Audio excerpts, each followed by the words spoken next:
What's up, everybody? It's Jay and Jay with Justin and Jordan. What we got going on today, Justin? Last episode before Thanksgiving break. Obviously, shout out Thanksgiving. We're going to talk a little bit more about that Thanksgiving experience next Saturday. But what do we got going on in the NBA today, Justin? There's a lot of shit going on. Yeah. I could already predict this is definitely going to be one of the better episodes we have. Yeah, today is a jam-packed episode. So we got the Sixers turmoil. Everything is looking horrible right now for the Sixers. And a lot of drama with that, too. You got snitches and all that, leaks, everything going on. Kyrie hooping right now, despite the Mavs struggles. He's out there balling. Yeah. Last night he was hooping as well. A little Blazers love. They kind of look like they were on the up and up this past week. Aaronfox is cooking, and we need to have a conversation about it because people aren't really talking about it. Some Westbrook love. Westbrook just got his 200th career triple-double. And last night he was hooping too. I think he hit like 2-3 threes last night. I was like, holy shit. Franz and Orlando Magic shouting them out. Franz has been hooping since the absence of Paolo Banchero. And the Magic, they've been staying afloat, like you said. They've been consistently in that 3-4 seed in the Eastern Conference when everybody, including us, thought they would fall out. And Cavs win streak is over. Sorry, Colin. All-Star format that we talked about last week is official, so now it is actually happening. And the Timberwolves are looking to shop Dante DiVincenzo. How the mighty have fallen. How the mighty have fallen, man. Where do you wanna start? Like, I know we gave Philly a break last week. Thankfully we did, bro, because so much shit has come out since we said, let's leave Philly alone this week. Yeah, good thing we left them alone. It's like, what do you want to get into? We could get into the Philly stuff. We could talk about the Knicks and the Timberwolves, review that cat trade, see what's going on over there, what's going on over here. A lot of shit to cover, Justin. What do you want to start with? I kind of want to leave Philly for a little bit later. You want to leave Philly for last, kind of. All right, that's perfectly fine. I'll definitely open up the episode in my own way then. Yeah. So, as people have seen, De'Aaron Fox has been hooping all season. Yeah. The entire season, has not missed a game. Had a 60 ball the night before we recorded last episode. Had a 49 ball the night after. I forgot who it was that was ahead of De'Aaron Fox, because it wasn't Kobe, because Kobe didn't play a back-to-back after the 81. But it was like only like one other person had more combined points in a back-to-back. De'Aaron Fox had 109, as we saw, 60 in the first, 49 in the second one. But I forgot who it was that was ahead of him. But all I could say is this right now. I am going to pop my shit right now. I don't care that it's early in the season. We're almost a quarter of the way through. De'Aaron Fox is a top 10 player in the league.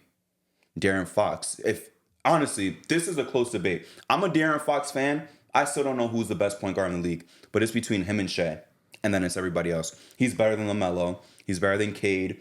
Currently, he's playing better than Brunson because Brunson's taking a step back. He's better than Garland, Harden, Luka right now because Luka's playing poor because he's injured. And when people say, that's blasphemous. Curry, by the way, people want to say that's blasphemous about the D-Fox is better than Luka shit. Well, they're scoring the same amount of points. Luka's not playmaking how he usually does in terms of like gathering his assists. It's not like he's rebounding incredibly either. And, that's again because of injury. So in this current moment right now, De'Aaron Fox is a top 2 point guard. De'Aaron Fox is an MVP candidate. And to anyone who says no, look at what he's done. Eye test or numbers. 29 points per game. Parlaying that with, I believe, 6 assists. 50% from the field. 36% from 3. His best free throw shooting year, he's usually like high 70s, like 76, 77. 80, 83 and change, We could round that up to 84%. Clutchest player in the league by far. No one has been more clutch. Nobody at all has been more clutch. Name the award after him. And the thing, they named the award after him. Honestly, by the time he retires, they should name the reward after him. Whether you think he's that great or not, you cannot deny that he's not clutch. You cannot deny his clutch factor. So at this current moment, and this is all without sacrificing the defense too, Justin. Honestly. So right now, I think we do got to talk about De'Aaron Fox. And I am going to talk my shit, to be honest with you. Because no disrespect to 12, obviously. But we had a guy sitting over here in Dave saying that Fox and Ja really isn't a debate. We had a guy in D right here saying that Ja is way better than Fox, even though Fox can do all these things. Respectfully, 12 is sitting down and Fox is hooping. Curry's numbers are lower and Fox is hooping. Luka is hurt and shooting terribly. Fox is hooping. Brunson is taking a step back to let Cat cook.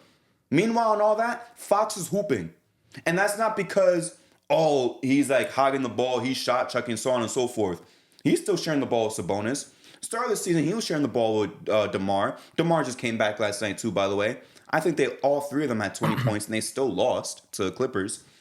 He's still doing it with those two pretty good fucking all-star players. And then when one of them is gone, he's hooping still too.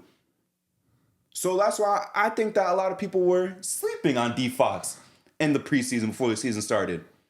And this is how I know, like, some people was really tuned in to certain players and some people aren't. I told you, Justin, before the season started, and I'm pretty sure this was a Dequan episode too, I said, the problem with Fox is Fox don't got the clout. He playing in Sacramento. He's athletic. He's very athletic. One of the most athletic players in the league. But people don't really pay attention to that. His highlights aren't going viral everywhere, which is kind of the problem. He has a great bag. He's exciting to watch. The same thing with the Donovan Mitchell thing that we talked about too in the past. Like, he's exciting to watch too, but people don't talk about him for whatever reason. I feel like people pick and choose what guys they want to talk about based on how good they are, how skilled they are, whatever. Because he checks off all the boxes of every type of hooper's dream. Every single box of people that love basketball, he checks it. Defense, clutch, athletic plays, can do it all, play makes. What else do you need the man to do? How many players are better than him in the league, Justin? Just name some guys right now. Who is outplaying De'Aaron Fox right now? Bro, not many guys. We talked about it. We talked about it the other day, just via text, and I'm like, yo, he really is. Like, when you asked me the question, I'm like, It sounded crazy at first. I mean, a little bit, but then I'm like, yo, let me sit down and actually look at this shit. I'm like, he's playing better than him. But then when you say it out loud, it's like, he's playing better than Luka. But if you're actually watching the games, Luka don't look like Luka right now. Luka look like, and I'm not saying this like to talk shit on Luka, he looks like he did not pick up a ball all off season and just came in the training camp, was like, all right, let's do this. But like, the only people you could really say that's playing better than De'Aaron Fox right now is like Giannis, AD, Jokic, Tatum, and Shea. After that, it's the Shea one's debatable. Yeah. I think he's outplaying Ant right now. It's close. Yeah. And then you could maybe say Cat, but and then if you want to entertain the LaMelo one, I'm okay with that. Yeah. But even if you do think LaMelo's better, there's still not that many guys better than Fox right now to push him out the top 10, bro. At first I considered LaMelo, but then I was like, that nigga just got benched. Yeah, I think Fox is better, bro. I'm like, yeah, bro, Fox ain't getting benched, bro. You can't bench Fox. You cannot bench Fox. And that's why I was talking about a lot of people, they saw it as like a controversial thing. Like, what the hell is bro talking about? And as a Fox believer, as a Fox truther from the jump, I'm happy to see how far he's come. And it's glazed. I don't give a fuck. I will glaze De'Aaron Fox because I was here from the jump when people said statistically he had the worst rookie campaign, when he was improving bits by bits but still a terrible shooter and shit like that, when he was a little bit injury-riddled at the start of his career. I stuck through it all. Finally made his All-Star game, finally made his All-NBA. Got snubbed last year of both, by the way. He got snubbed of both. And now, when we talked about him and his contract situation, he wants to get that stupid money. And right now, he's in contention for, I'm not going to say All-NBA first team. He's All-NBA second team right now for me as a lock. Because like you said, Jokic, Tatum, AD, Giannis, and then he could fight for that fifth spot with a Shea, with a LaMelo, with a Bron, even if you wanna talk about that, with an Ant, a D Mitch. But he's absolutely a second team lock right now. Absolutely. And I feel like a lot of people still aren't talking about it. He's hooping out of his mind, and a lot of people still aren't talking about it. I think he's ranked 5th in scoring right now. 5th or 6th. He's not top 4 yet. He'll break into it soon. There's barely any separation in that fact. I'm about to fact check. Yeah, when I checked, he was 5th or 6th. He is currently 6th. Yes. And there's and the gap isn't that big either. Yeah. 29 points, bro, from your point guard. Yeah. Efficiently, too. Efficiently. And it's not like it's all layups and shit. He's shooting a lot of middies, which is supposed to be an inefficient bad shot. He's doing it all, bro. I had to speak my mind, and I'm gonna keep doing it for as long as he's hooping like this, because all summer I was getting laughed at. De'Aaron Fox is a top 5 point guard. He's not better than Halliburton. He's not better than John Morant. He's out playing both of them right now. Halliburton's right now sitting on a chair getting interviewed by reporters and looking depressed as fuck because he can't shoot, because he has no confidence. He can't even score 20 points anymore. Fox is outplaying him by far. There's like 3-4 tiers separating them right now. John Morant, unfortunately, when I was pushing like the Ja and Fox shit, I wanted it to be healthy competition. It's a shame that he's down. It really is a shame that he went down. And he was averaging 20 and 9 when he went down, right? But even if he was healthy and putting up those same exact stats, even though, to be honest with you, I would expect him to score more after that start, Fox is still better than him. And I think this version of Fox is better than any version of John Morant. This version of Fox is better than last year's Halliburton.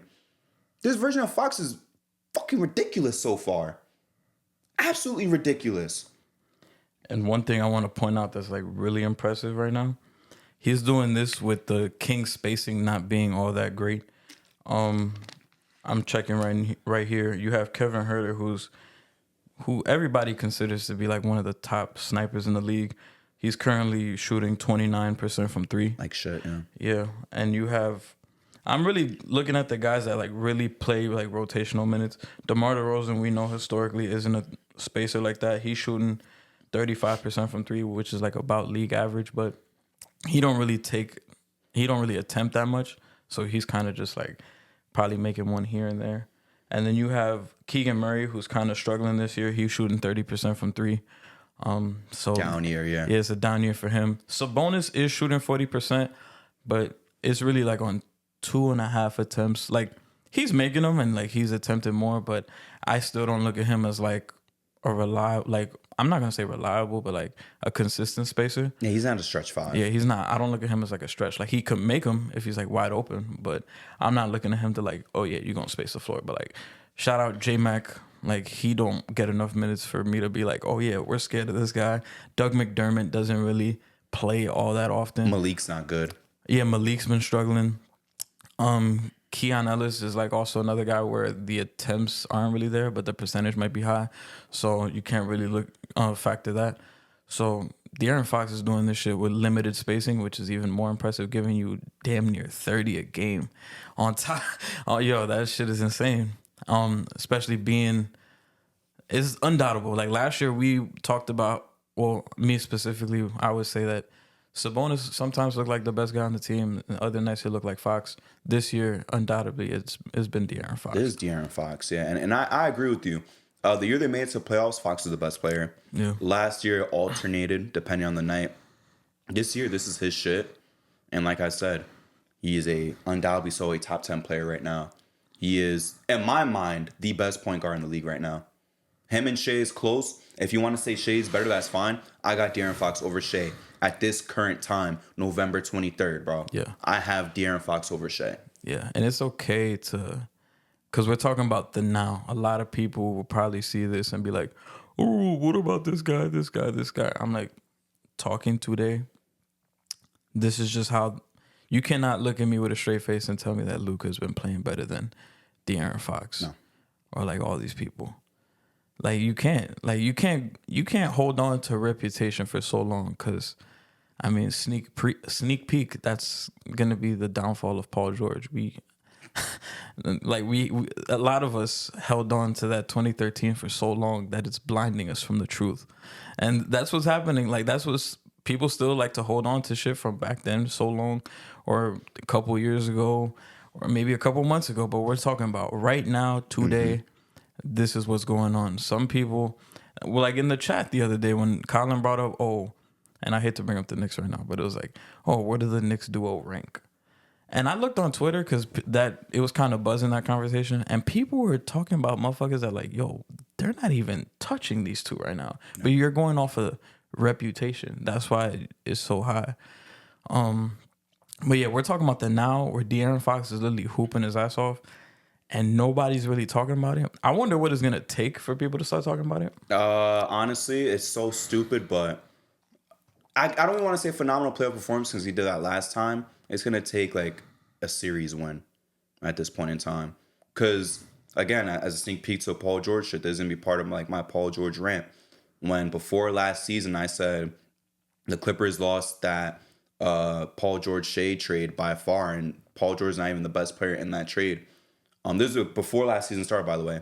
There was a couple of fools who said, "Oh, bro, what has Shea done? Just because he put up like 30 last season and they only won 40 games, what has he done?" Again, the Thunder almost won 60 games last year. They won a series. Shea finished top 2 in MVP voting. And I feel like now people can accept, okay, Shea's elite. So I think it's going to take a phenomenal Fox playoff performance that leads to a series win. Because that's the national stage, bro. Kings aren't getting national TV games. Sacramento, even though it's in California, bro, I don't even think Sacramento's in the top 5 biggest cities in Cali, bro, to be honest with you. Oakland, I would say like Oakland, obviously LA, San Francisco, San Diego. Yeah, and that's the capital, San Diego. And then I guess Sacramento's number 5. Because I think San Diego's better than fucking Sacramento, honestly, right now. So it's like the 5th biggest city in Cali, so who gives a fuck? It's NorCal. No one really cares about NorCal like that. So, yeah, he's just not getting the marketing, bro.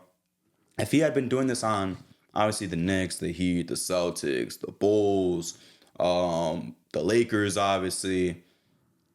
I'm trying to think who else gets mad coverage. Like, yeah, it would be like that. Either that or he's got to dunk on more people and have more crazy highlight plays, even though he had Colin Sexton in the torture chamber.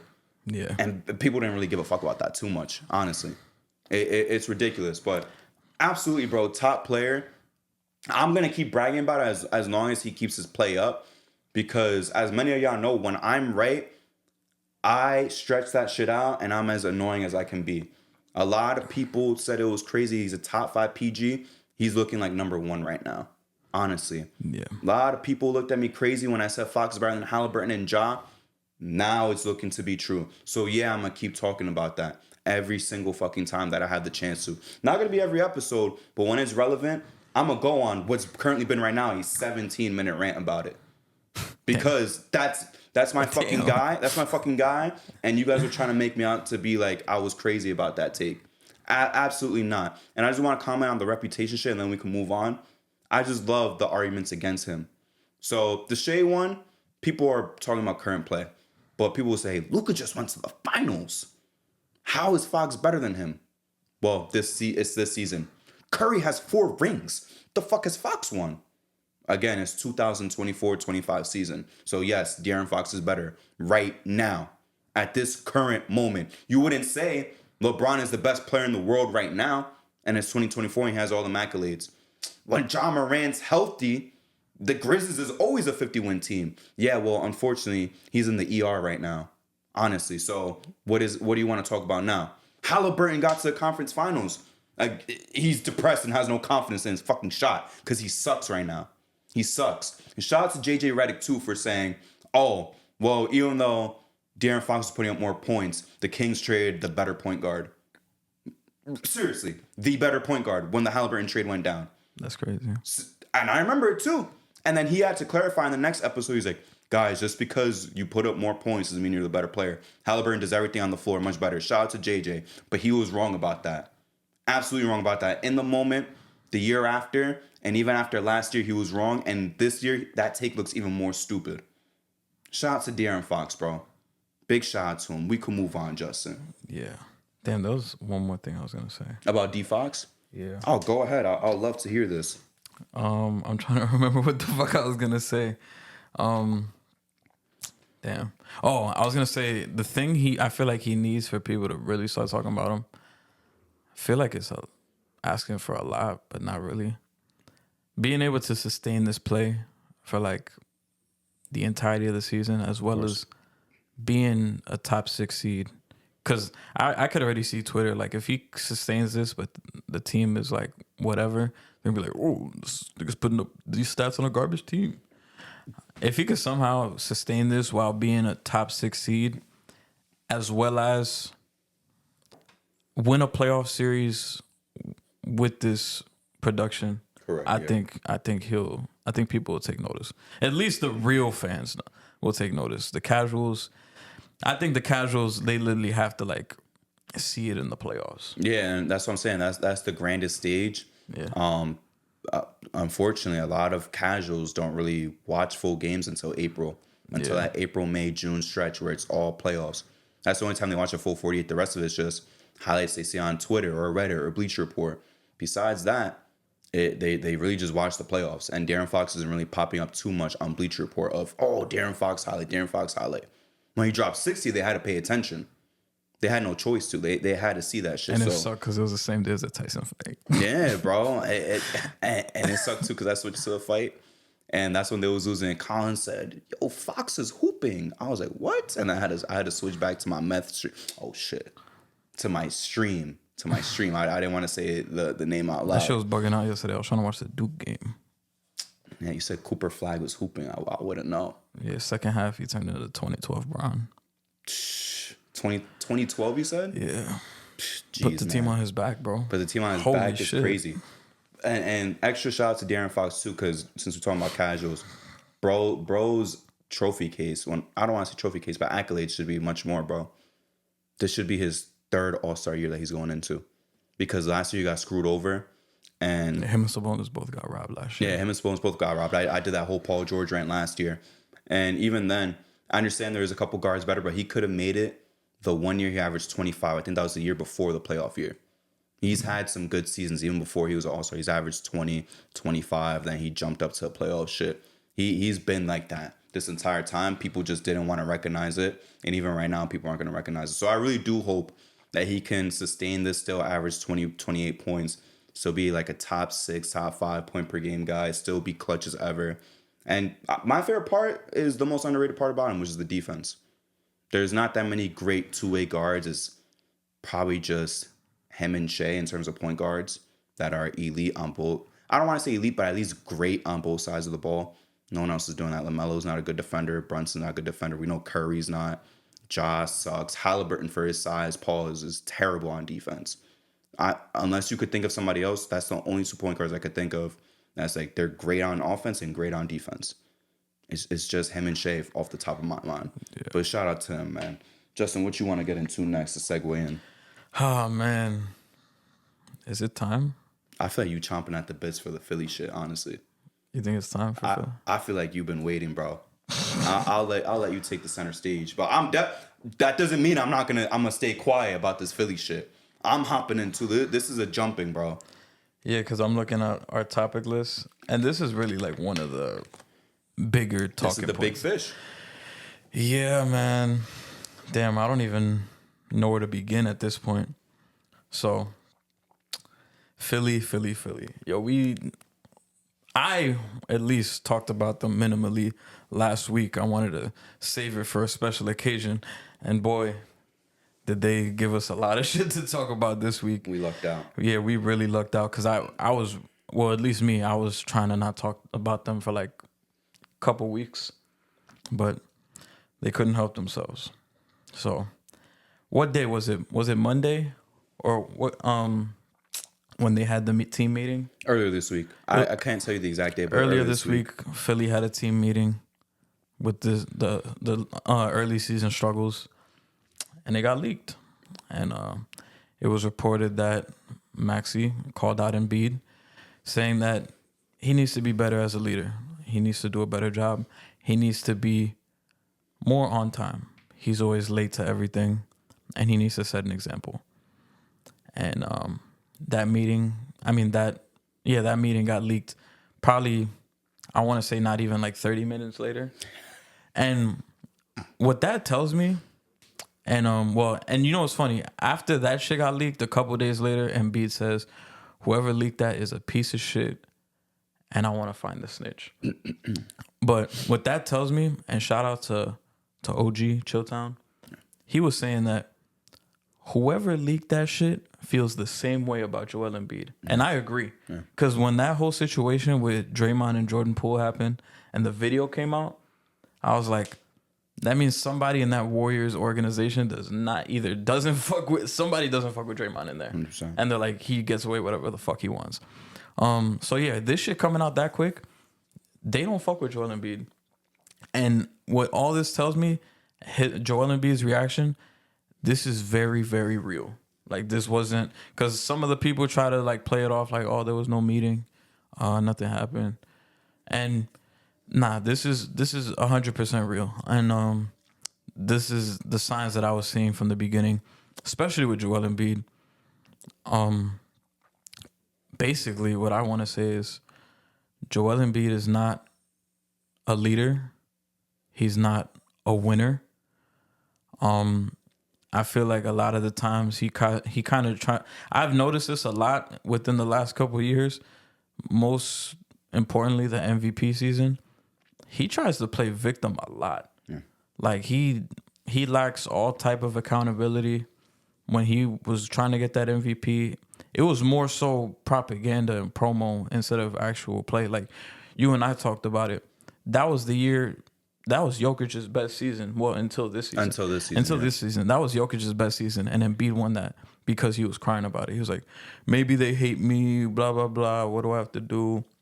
And then also that comment he made earlier this season, when he was like, I've given so much to the city and this is how they treat me. My brother, you haven't done shit for this city at all. You haven't made the ECF at all. No 60-win season. You have an MVP that you cried for.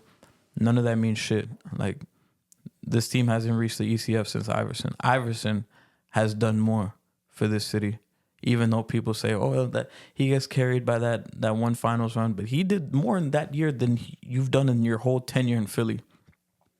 So this is like the big glare. And I know Vic was here and other people. They're like, yo, I feel like your hate for Embiid kind of clouds like how good of a player he is. I never say he's a garbage player. He's a great player, one of the best players I've seen with my two eyes. But like, it's getting to a point where it's really disgusting, and my hate has only grown ever since the playoff series.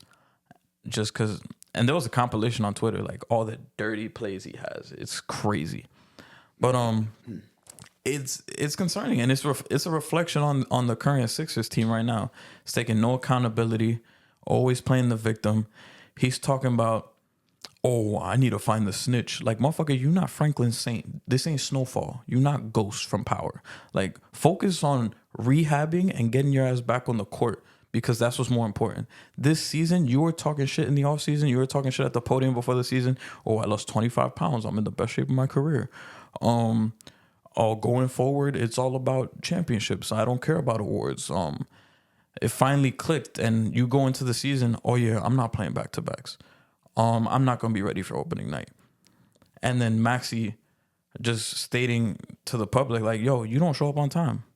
And then I'll let you tell the story in a little bit that you talked about the Grizzlies on the team bus. But you're always late. You wear your emotions on your sleeve. Like, when shit is not going your way, you're throwing pouts and throwing fits. You need to get your fingers out of your fucking ass and start fucking playing for real. Like, literally too, with them free throws. You really do. And I saw this motherfucker flopping on free throws. So I wasn't gonna come here with the energy on some, yeah, fuck you, like screaming at the camera, but this is for real. Like, I was saying this back in 2023 when they lost to the Celtics to blow this shit up. People looked at me crazy, but that game was a real good sign, because that motherfucker did not do shit in that game. He had like, what, 9 points? And then this past playoffs, you got cooked by Jalen Brunson and the New York Knicks when he was playing without his fucking all-star teammate. Come on now. And people, you want to blame injuries, this, that. Nah, motherfucker. You played, and that was probably... I was gonna say I'm one of the biggest Joel Embiid haters. It didn't start until this playoff series, but that was one of your better playoff series against us. So I'm not even gonna say you played bad because of the injuries. You played great, but this is just a fucking mess right now. And I saw a stat that I took a picture of. Well, obviously this was before the win last night. They won without you. So teams that start 2-12. What was it?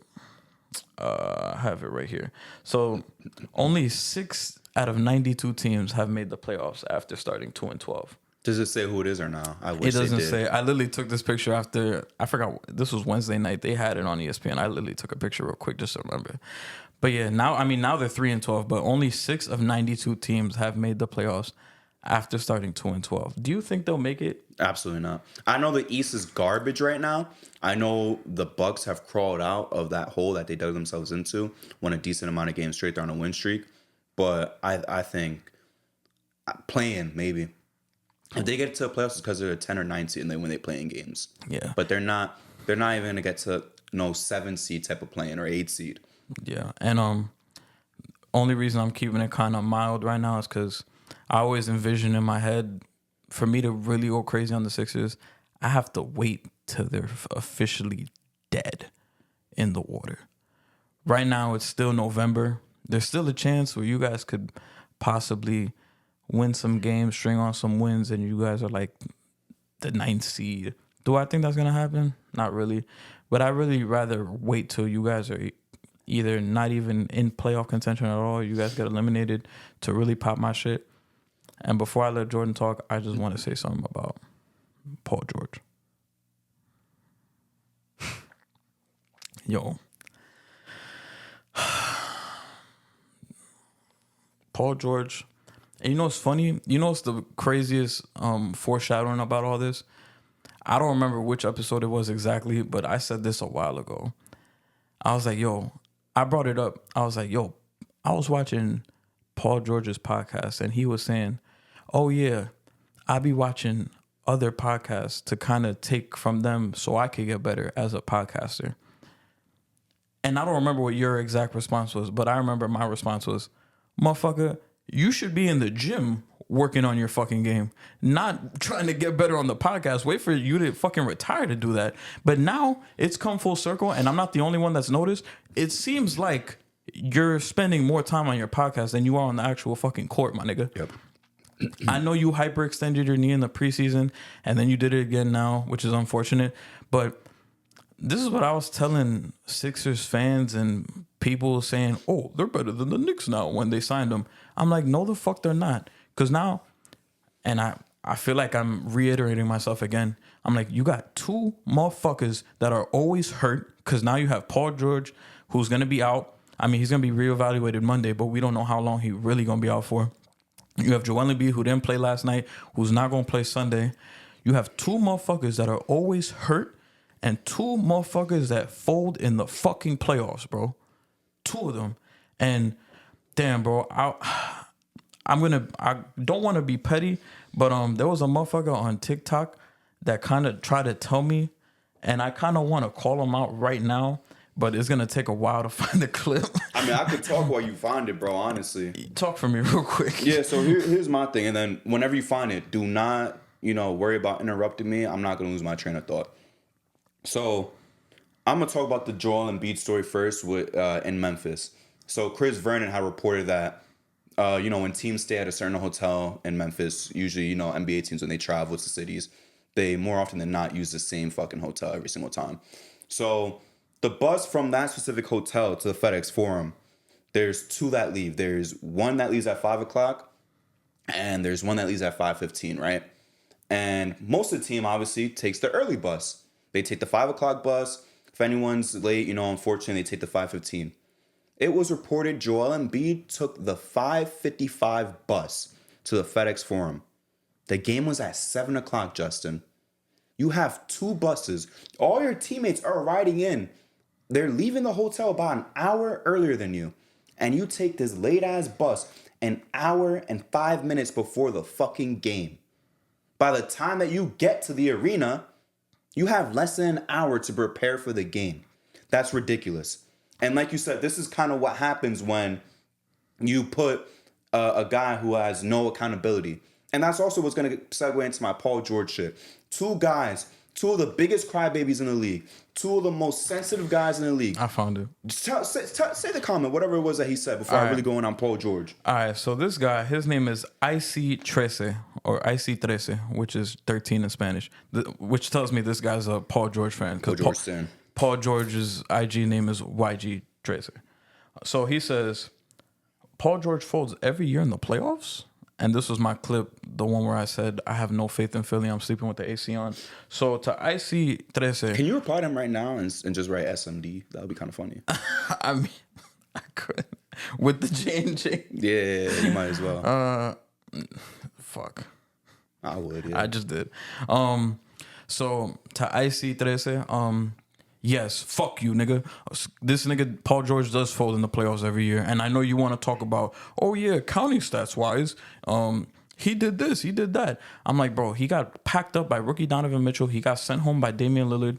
Yeah, you could say, oh yeah, he averaged this and that. I'm gonna cut you off. Outscored by Patrick Beverley in Game 7 after blowing a 3-1 lead in the fourth quarter. Yeah, outscored by Patrick Beverley, bro.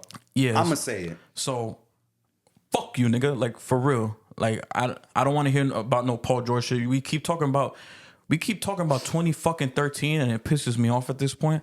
It probably pisses you off a little bit more. 100%. But there was a point in time where I kind of held out for Paul George a little bit, but now it's starting to really piss me off because that motherfucker does so much talking. Because what was it, the last podcast episode where he basically talked about it, and they were like, oh, we trying to figure out who the leak is, and he's basically giving out all the information and shit. He's more concerned with the fucking podcast than actually getting on the fucking court. Mm-hmm. And I was saying this in the summertime. You got two motherfuckers that are always hurt and two motherfuckers that fold in the playoffs. Paul George is the biggest example of folding in the playoffs. We've seen it so far in this season. Tobias Harris is playing better than that nigga right now. That's part of my shit, bro. He's playing better than him. Joel Embiid fucking sucks in the playoffs. I know people are like, oh, he does this in the playoffs, he does that. There's probably, if we looked at the top scorers right now in the league currently, how many guys do you think we could name that are like, oh yeah, they're better in the playoffs than Joel Embiid? A lot, honestly. Even a Jaylen Brown is better than Embiid in the playoffs. Jaylen Brown is better than Embiid in the playoffs. And Jaylen Brown, Tatum, Donovan Mitchell. I'm about to just Steph, Bron, AD, everybody, Jokic, bro. Jamal Murray, Brunson, Devin Booker, Kyrie, like Ant-Man, Ja. All of these motherfuckers are better in the playoffs, bro. Chris Middleton, not even trying to be funny. Chris Middleton, Giannis, Tatum. Jimmy Butler, all of these Bam people, sometimes. All of these people are better than Joel Embiid in the playoffs. It's insane. Luka, Kyrie, Shea. It's insane. There's a big amount of people, and we keep talking about Joel Embiid in these top 5, sometimes even top 3 conversations. But you got over. You got motherfuckers that are in the 15 to 18 range that are better playoff performers than Joel Embiid. Donovan Mitchell has more fucking playoff moments than Joel Embiid. Ever. Let me just jump in real quick. I couldn't tell you a memorable Joel Embiid playoff performance.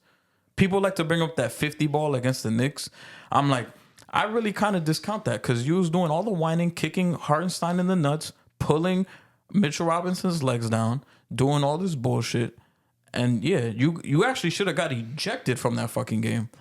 And it's ironic how that was your best game, a game that you shouldn't even have played the entirety of the game. And outside of that game, I couldn't tell you a memorable Joel Embiid playoff game.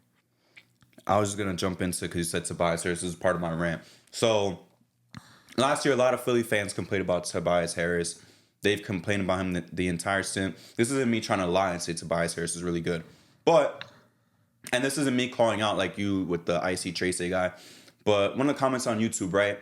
When we posted a Paul George clip, this guy said, well, honestly, we don't really need Paul George to be an all-star. We just need him to be better than Tobias Harris, which is a fair take. Like, again, I'm not calling him out. There's more so a call to PG. So Philly fans, like this specific guy, have lower expectations about Paul George, realistic expectations. Just be better than Tobias Harris. That's a fine expectation as your third best guy. Tobias Harris last year, 17 points. Paul George this year, under 15. Tobias Harris was shooting 48.7% from the field. Paul George is at 38. From 3, 35% from 3. Paul George, 27, bro. 27% from 3. And then obviously we know Tobias Harris is a better rebounder. Because this one's a little bit outdated. This is when Paul George was all the way up to 16.7. And now it's all the way down to 14.9. Terrible, bro. well, not we, but Philly fans just said, just be better than Tobias Harris. Tobias Harris sucks. He's trash in the playoffs. Paul George, you got to be a little bit better than him. He is worse right now. And he's only going to keep getting older. He already hurt his knee twice. This shit is getting ridiculous. And going back to what I was saying, this is what happens when you put two guys who have no accountability on the same team. Two guys who are victims all the time. Two guys who are always focused on the wrong shit instead of basketballs. Two guys who are losers and don't have a winning mentality. Two guys who get injured constantly on the same team. This is the result you're going to get. Paul George is out here talking about, talking shit on the Clippers. They're the B team in LA. He's right. But that's why you were there, because you're a fucking B player. You ain't been no A player since 2018. You haven't been no A player. Now you're down to a C-. You are a C- player right now. Respect to Dequan too, by the way, because he likes Paul George. But before the season started, when we were talking about Philly and Paul George, me and Dequan had a bet over a bottle of Hennessy. To be honest with you, he might as well just give up right now. Because the bet is, I said Paul George will not average 20 points. He said he definitely will. I'm going to get a free Henny bottle in April. For free. That $56 bottle is coming home with me for free. Why? Because he is playing like trash. You're not even averaging 15 points. This is the lowest amount of points that you scored per game since before your most improved player campaign. In that campaign, he averaged 17 and change. Now, not even 15. Yeah. Not even 15 points. And you getting paid the big bucks. And like you said, more worried about the podcast. This is why I agree with Draymond Green when he says, players got to chill with starting podcasts, bro. Y'all gotta get your shit sorted, right? And I'll even say, I love roommates, but that applies to them as well, because they haven't really done shit yet. So roommates, Paul George, even going into the WNBA, Angel Reese, Trae Young, like, y'all need to be more focused. Halliburton now with old man the three because he's an associate. Duncan Robinson, you guys need to worry about sorting your shit in your career before worrying about these podcasts. Yeah. Jeff T wasn't telling all these funny ass stories when he was playing. Yeah. He waited till after. And Paul George is more worried about his fucking podcast episodes. He's released more podcast episodes this season than Philly has won games. Yeah. That's not a joke. That's not a joke, bro. I don't doubt it. More podcast P episodes than wins. This shit is getting ridiculous, bro. And you know what's sick? Well, you know what's crazy too? Like, after that whole locker room incident, this motherfucker ran and was like, oh yeah, this is a good topic. You could tell by the thumbnail too. Yeah. Because it wasn't edited or nothing. It was just a picture of him from the podcast. Usually they have a whole like type of edit ready for them for the thumbnail. Like, that's how you know that like his mind isn't even in this shit right now. And I'll defend roommates, because like even those motherfuckers, they probably record once a week, and it's like that. They release it later on. They release it later on. It's pre-recorded. Paul George, I feel like he literally goes out of his way to like this is his shit now. Like, he's more passionate about this, which I guess is fine. But like, motherfucker, you are still a professional basketball player, and you talk like you got shit, but you don't. You was talking in the fucking offseason like, oh yeah, I'm gonna be on my bully. I'm about to bully. You haven't been that nigga. You've been the nigga getting bullied, and it's time to wipe your fucking shirt off now and get the fuck back up, because it's fucking embarrassing that the guy that everyone's clowning, Jared McCain, is playing way better than you. Ridiculous. 20-year-old fucking rookie doing TikTok dances out playing both y'all. MVP and a multiple-time All-Star. It's crazy. Fully healthy, this team, Jared McCain is probably the third best player on this team, which is crazy. Ridiculous, bro. Yeah. And he's sitting here like, oh, Podcast P presented by Manscaped. Fuck out of here. Yeah, go to the fucking gym, bro. And here's another thing, too. This is my favorite Paul George excuse this season. My favorite Paul George moment. Even more than the Clippers are a B team. Even more than we looking for the snitch.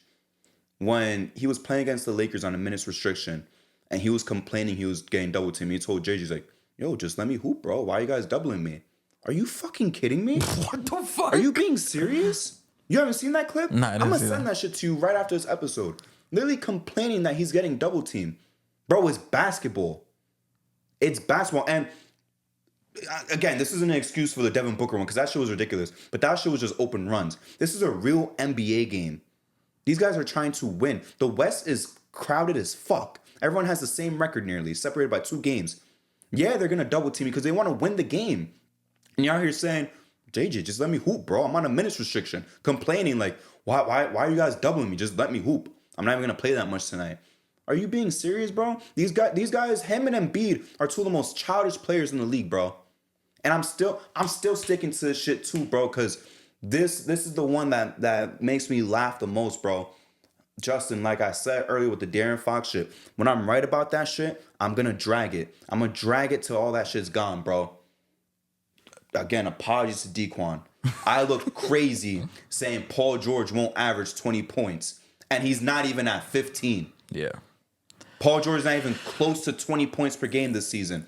Like you said, getting outplayed by a 20-year-old rookie. This shit is getting ridiculous, bro. This is the downfall of Paul George, bro. And this is why I'm telling you, bro. People want to say I'm a hater, I'm this, I'm that with Paul George. I'm just realistic. I got realistic before a lot of people. The idea of Paul George is more beautiful than what Paul George really is right now. Yeah. That's all it is. There's some players where the idea of it is much better than what the truth really is. And even a couple years ago, I said, he's a guy who doesn't have a winning mentality. He's a guy who's a choke artist. He doesn't show up in the playoffs. He victim blames a lot. He has no sense of accountability. But at least back then, people could tell me, oh, but he's averaging 23. He's averaging almost 10 less points since that time. When I called him out 2, 3, 4 fucking years ago for having the same exact mindset. And he brought that shit to Philly, and we're supposed to be scared of Philly. As Knicks fans, as basketball fans, we were supposed to watch out for Philly. I was never scared of them niggas. I don't want to say we saw that shit from a mile away, because I'm not going to say all that, but we knew this team wasn't going to be that good. I'm not saying bottom the conference not good, but we were saying like, this isn't like the second best team in the East. This is like the 5th best team. Yeah, I didn't see this coming. Yeah, I didn't see it this bad. I'm not going to lie and say that we saw this. But we knew they weren't going to be that good, like people thought they were. Yeah, my whole rant in the summertime was more so about playoffs. Like, in my eyes, this team was never a contender, even though they will tell you that. Like, to me, this team, the fate was the same. First round exit, maybe second round exit. But I did not see this. Bottom of the conference. Yeah. This shit I did not see coming, and nobody could predict this shit. But it's like there's no way... There's really no bright spot for them at this point. You literally have to win out. And like I said 2 episodes back or whenever the fuck it was, Joel Embiid really fucked them by saying he's not playing back-to-backs, because look at the hole they fucking dug themselves into. It's going to be tough to climb out with him not playing back-to-backs. Paul George is going to be out for the foreseeable future, and he's probably going to be on minute restriction maybe. You're really relying on Maxey, who dealt with an injury already this year, and Jared McCain. So, and some people are on the fence on what they should do. They have their first round pick this year, which is top 6 protected. If it falls out of the top 6, it goes to OKC. And people are on the fence. Like, do they bottom out and try to get a top 6 pick, or should they win out? My answer is you built this team to be one of the top dogs, so you step the fuck up and you try to compete for a playoff spot. A fucking rookie draft pick isn't going to do anything for you at all. Like, even then, out of all the guys in this draft, the only one that could impact right away for this Sixers team is Cooper Flag. And even then, Cooper Flag isn't the answer for all your fucking problems. It's still going to be the same problems. That's so crazy, bro, that we're already talking about Cooper Flag to Philly because of their incompetency. Not the front office, but the players. And I just want to ask you, too, how much... of this fault is on Nick Nurse. So a lot of people are already throwing Nick Nurse under the bus. To be honest with you, he hasn't been the greatest. But at the end of the day, bro, there's 2 big blaring factors that I think are more to blame before we even think about talking about Nick Nurse. Yeah, he's on the list. He's not... Yeah, he's on the list. He's the motherfucker that ran away and we pulled up on the corner like, whoa, there, you're not going nowhere. Yeah, exactly. But he's at fault, too. He's not the main guy. We already arrested Paul George and Joel Embiid, and Nick Nurse was running. We are looking for him. Yeah, and we caught him. He was hiding somewhere. But he got some blame in this because, bro, offensively they look garbage, bro. No offensive scheme in the half court. It's literally a lot of 1-on-1. Like, I've seen a lot of times where like there's no sets for McCain at times. It's like when McCain gets that ball, looking him off too sometimes. Yeah, they looking him off. When McCain gets that rock, he's literally going to try to score. And, like, rightfully so. He's on fire right now. He got his confidence. But it's like they're not running shit for him. A lot of shit is one-on-one. Joel Embiid trying to use all the clock, get a foul call. Like, it looks very disgusting right now. Transition defense is garbage. It's ugly hoops, and he's part of the blame for that. And hey man, he pretty soon he gonna be on watch. He gonna be on watch soon. My thing is too, like, I feel the most bad for Maxey. You could say Jared McCain too, feel bad for him, but like that's like to a certain extent because let's be real, because of all this, that's why he's hooping. Let's just be real, like he's the one shining thing from this whole ordeal. But I really feel bad for Maxey because he's a guy who's coming into his prime right now. He had expectations to win. You and me have said it so many times during the playoff series in the summer before the season started. We were more scared of him than Embiid. Yeah. And I feel like he really is, true to his heart, a real winner, a guy who wants to win, a guy who doesn't have like an accountability problem. We haven't heard any like controversial thing come out like about Tyrese Maxey. And that's why on some no glacier, I'm like really proud that he had, the cojones to call out Embiid to his face in front of the whole locker room. And apparently this isn't even the first time. This is just the time that got leaked, But he's the guy who usually does, try to, make Embiid take some accountability for when he takes faults and shit like that. So shout out to him. I really do hope that either he goes to a better situation or they clean house and Philly sees him as the guy, because I think you can build around a Maxey. Maybe not for a championship, but you could build around him for like a playoff team. He's that good, bro. He's good enough to do that shit. You could build around a Maxey and McCain and then like a young core, because this shit is not it, bro. Yeah. Pairing together two guys with some of the biggest losing mentalities in the league together, we all knew that shit was never gonna work out. No, and allegedly, shout out Eric Gordon, if this really was him that leaked it, because remember he was on the Suns when the story came out, like guys were laughing when Vogel was yelling and shit. So maybe it is truly Eric Gordon. I don't know, but damn, y'all, this shit is sad, bro. I can't lie, this shit is really sad. The way that they've imploded, I've never seen some shit like this before from a winning team. I'm not sad, man. No, it looks sad. I'm not sad for them. Like, this is sad, bro. Like, even though we don't like Philly, like, this is tragic, bro. Talking about an MVP, they had everything to be a contending team, and they had a young rising star in Maxey. They have a former MVP, one of the best scorers in the league. Yeah, we don't think Embiid deserves the MVP, neither of us, but at the end of the day, he's still an official MVP.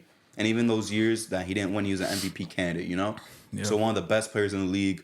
You have a good tertiary option, an idea, like the concept of one, and Paul George, pretty good surrounding pieces, veteran pieces, and it's just failing. It's all falling apart, bro. I've never seen some shit like this before ever in my life watching ball. A team that's supposed to be this good with this high expectations just fall apart like this. Damn. Out of all the downfalls I've preyed on, this might be one of the sweetest. This is honestly this goes in the Hall of Fame of hate watches, honestly. It's probably this and the Jets. Like, wow. Yeah. Wow. The most fun downfalls. Jeez. This and the Jets is crazy, bro. I mean, their downfall, I guess you could compare it to them. As a football counterpart. But that's why I haven't seen this shit. Because I was one of the only people prior to the season that wasn't drinking the Jets Kool-Aid. I'm not gonna lie, I thought when they got Devontae, they would have gotten some of their act together. Nah, I was not drinking the Kool-Aid, bro, at all. I was like, this team is gonna be garbage. I'm praying on their fucking like, this real, like, whenever they were like winning in games, like I felt something in my body, like I felt shame and like he was about to throw up. Not throw up, but like I felt embarrassment. Like, I guess because I feel like there's a lot more Jets fans than Giants fans. Well, I've encountered on a day-to-day. I mean, probably because of your workplace, but bro, Giants have a bigger fan base than the Jets. No, they do, but I feel like on my day-to-day, I interact with way more Jets fans than Giants fans. Yeah. But every time they take a lead or something, or they have a great drive, there's something in my body that's like, I get embarrassed, like, fuck. Or I get kind of like hot, like I'm angry now. But when they lose, man, I feel great. When they lose, I feel so great. That's how I feel. I'm not there with Philly, but shit. Oh, I'm there with Philly. I mean, the one thing with Philly is like McCain is like the one guy where it's like, fuck, man, that's my guy. Like, but he's a rookie. It's not like he's 28 and they're wasting like a prime year. Like, he's a rookie, and you also have to be happy that he probably wouldn't have gotten this opportunity if it wasn't for all this shit. Oh no, I'm not saying they're wasting his time. Like, you don't feel bad for him. But I'm just like, just saying, yeah. If he plays well and they lose, it's like a win-win for me. Like yesterday, I was getting so hyped when he was cooking, but then I'm like, fuck, I don't want them to win though. Yeah, I'm not gonna lie. I was like, damn, I want Ben Simmons to lose, but I want Philly to lose too. That's why I wish. You saw that Ben Simmons late? Yeah. And that's yeah. That, I'm not gonna lie. Like, we could have made that shit because he was wide open. That's how open he was. That shit is embarrassing. That's a hate watch that I kind of want to put it down, bro. It's like picking on someone for so long. I mean, Ben Simmons. Yeah, I was gonna add some really fucked up shit. I'm gonna leave it alone, but it's gotten to a point where like it's not even enjoyable watching him play bad anymore. You know what I'm saying? It's not enjoyable for me anymore. And I might have to kick him off the hate watch list. It's just gonna have to be Clay. It's just gonna have to be Clay, Paul George, Tyrese, and Tatum, and Halliburton. Yeah, the big four, the absolute big four, bro. Absolutely ridiculous, man. This is something that we've never seen before in basketball. I'd have to come up with my hate watch list for players. Oh yeah, you gotta do that. You gotta do it. Mine is definitely Embiid. Embiid is tough because that motherfucker, like, he'll have 35 and I guess I'll say Philly because it's hard. Embiid doesn't have bad games like all that often. It feels like but when he does, like, I'll be the first. He had his first game without free throws in years. Yeah, that was crazy. But I'll be first in line when he does have a bad game. Halliburton is definitely on that list. Halliburton's on that list. Definitely on that list. 100% on that list. And I'm gonna just say this because you talked about the Jets. This might have to be a debate, but I think I'm enjoying this Philly hate watch more than you're enjoying the Jets one because Embiid is there, Paul George is there, and then you're combining this all with the fact that they play for Philadelphia. Yeah. I am drunk off of this hate watch, bro. That's how good it's been so far. Yeah. And it's all because of Paul George, bro. Paul George comes in, the team turns to shit. And I'm proud of Tobias Harris because he got away from that situation. People aren't really hating on him no more, and that's it. It's over. He's just doing his own thing in Detroit. I'm not saying he's hooping. He's playing okay. He's averaging like 14, 15, doing Tobias Harris shit, but with less of a spotlight on him. So, yeah. Yeah. I feel like we're kind of doing all the rants together. Might as well get the last one out the way, Justin, if you don't mind. I really do want to rant about Kyrie Irving. And I would definitely love for your perspective on this too. Like, Kyrie Irving is hooping this season, and this is in spite of Luka not playing too well so far. And one thing that I've noticed a lot recently, for the past couple of months, and I'm guessing some of the factors because he didn't play too good against Boston. There's been a lot of Kyrie hate that I've seen. I'm not no Kyrie is super skilled, like Glazer type of thing, most skilled of all time. But it's gotten to the point where there's so many people out there, especially online, that I feel like they wanna be like pseudo basketball geniuses. And it's become like the cool thing to look smart by underrating Kyrie Irving. I seen someone say Kyrie is barely a top 90 player of all time. You want to hear some guys that was ahead of him on that list of this guy? I don't even want to give the guy the credit of who he was. Bro said Kevin Johnson is better than Kyrie Irving all time. David Thompson is better than Kyrie Irving all time. Random ass teams. A lot of other ones. I would love to go back. Yeah, I would love to go back and see his whole list. But he had Kyrie like 86, bro. Damn. Oh, and he loves 50 guys for whatever reason. Paul Horizon is ahead of him. Dolph Shays. I respect the 60s, bro. Like I respect 60s ball. I respect 70s ball more than a lot of people do. A lot of people like to do rankings just post merger, but 50s is where I set the line, to be honest with you, because I mean, let's just be real. Not everyone could play. People couldn't even drink from the same water fountain at that time. So I'm not gonna really respect basketball where so many guys didn't even get to come in yet. And notice how these guys were nothing in comparison to a Wilt Chamberlain, a Bill Russell, and Oscar Robertson when they come in. Those are guys that transcend generations. Oh, he had Dave DeBusschere ahead of Kyrie. Damn. What are we doing? And he's later than 50s, obviously. He's a 60s, 70s player. But Dave DeBush over Kyrie, bro. I think too many people are having this obsession with wanting to look smart in terms of basketball than like just by giving like a really controversial thing. The shit me and Justin say here at the end of the day, it's never rage bait. It's always shit that we truly believe. The Paul George shit, I believe from the jump. The Aaron Fox shit, I've always believed from the jump. Justin, any controversial takes that you've had before, if you want to say them out loud, it's shit that you've actually believed in. This isn't no rage bait. This Kyrie shit, I feel like it's people just trying to appear smarter than what they truly are. This is a guy who, 50, 40, 90 looks very easy for him. He's very skilled. I'm not saying Kyrie's no top 50 player, 40 player, even top 60, but he's a top 75 player all time, including 50s dudes. Take them all out, he's top 60 at least. By far, if you take out 10, 15 guys from the 50s, however many there are in the top 75, he's in that top 60 range. He's just right there. He's done a lot of phenomenal things, and I think it's become really cool to hate on him because of what? Because some guys got MVP votes certain times in their career because Kevin Johnson was the best player on a Suns team that went to a conference final, which the funny thing is, when I point out Tom Chambers was the best player, bro kind of spazzed out about it. So, yeah, bro doesn't even know who Tom Chambers is. Tom Chambers was the best player on that Suns team. Yeah, Tom Chambers, one of them years, finished higher in MVP voting. And then the next year, KJ finished one spot higher. So it's getting ridiculous, the hate on Kyrie. And I'm happy that he's hooping right now. I think he's averaging at 24, 25 points right now. Yeah, last night wasn't 24. Too good of a game versus the Nuggets. I don't even think he had 20. He had like 18 or 19. He had 19. Yeah, he had 19 points. But he's doing his thing so far this season. So I just wanted to address people really hating on Kyrie for no reason. Like, look, the Kyrie and Dame debate, that's ridiculous to me. Dame's way better. But when you're putting Kyrie and David Thompson talks, which with all due respect, Kyrie's been an all-star level player for longer than David Thompson's whole career. David Thompson played for 9 years.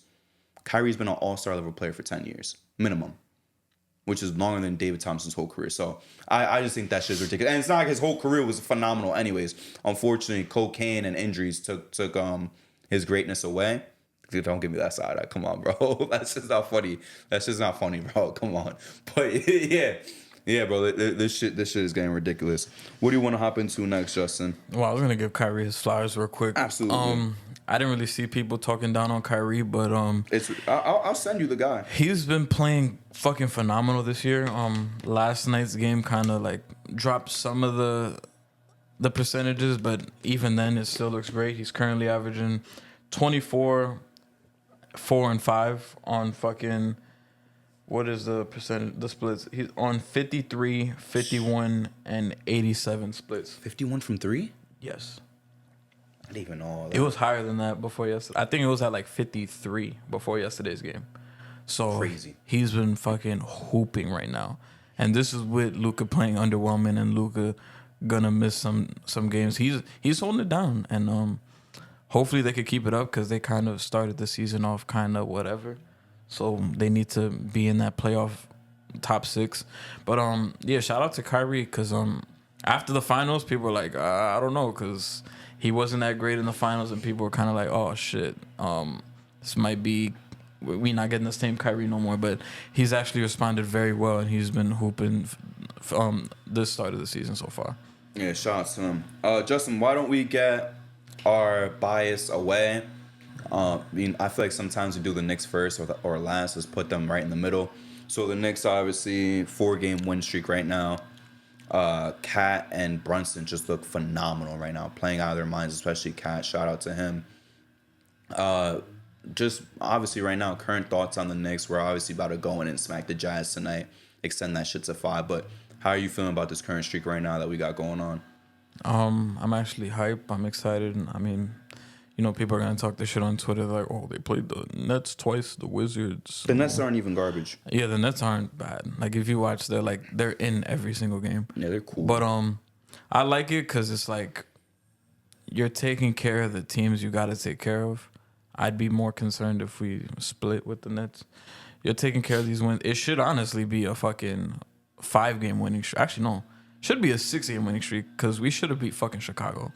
But I'm actually happy because they're you're kind of seeing it watching the game. They're building that chemistry, and it's starting to come along a little bit.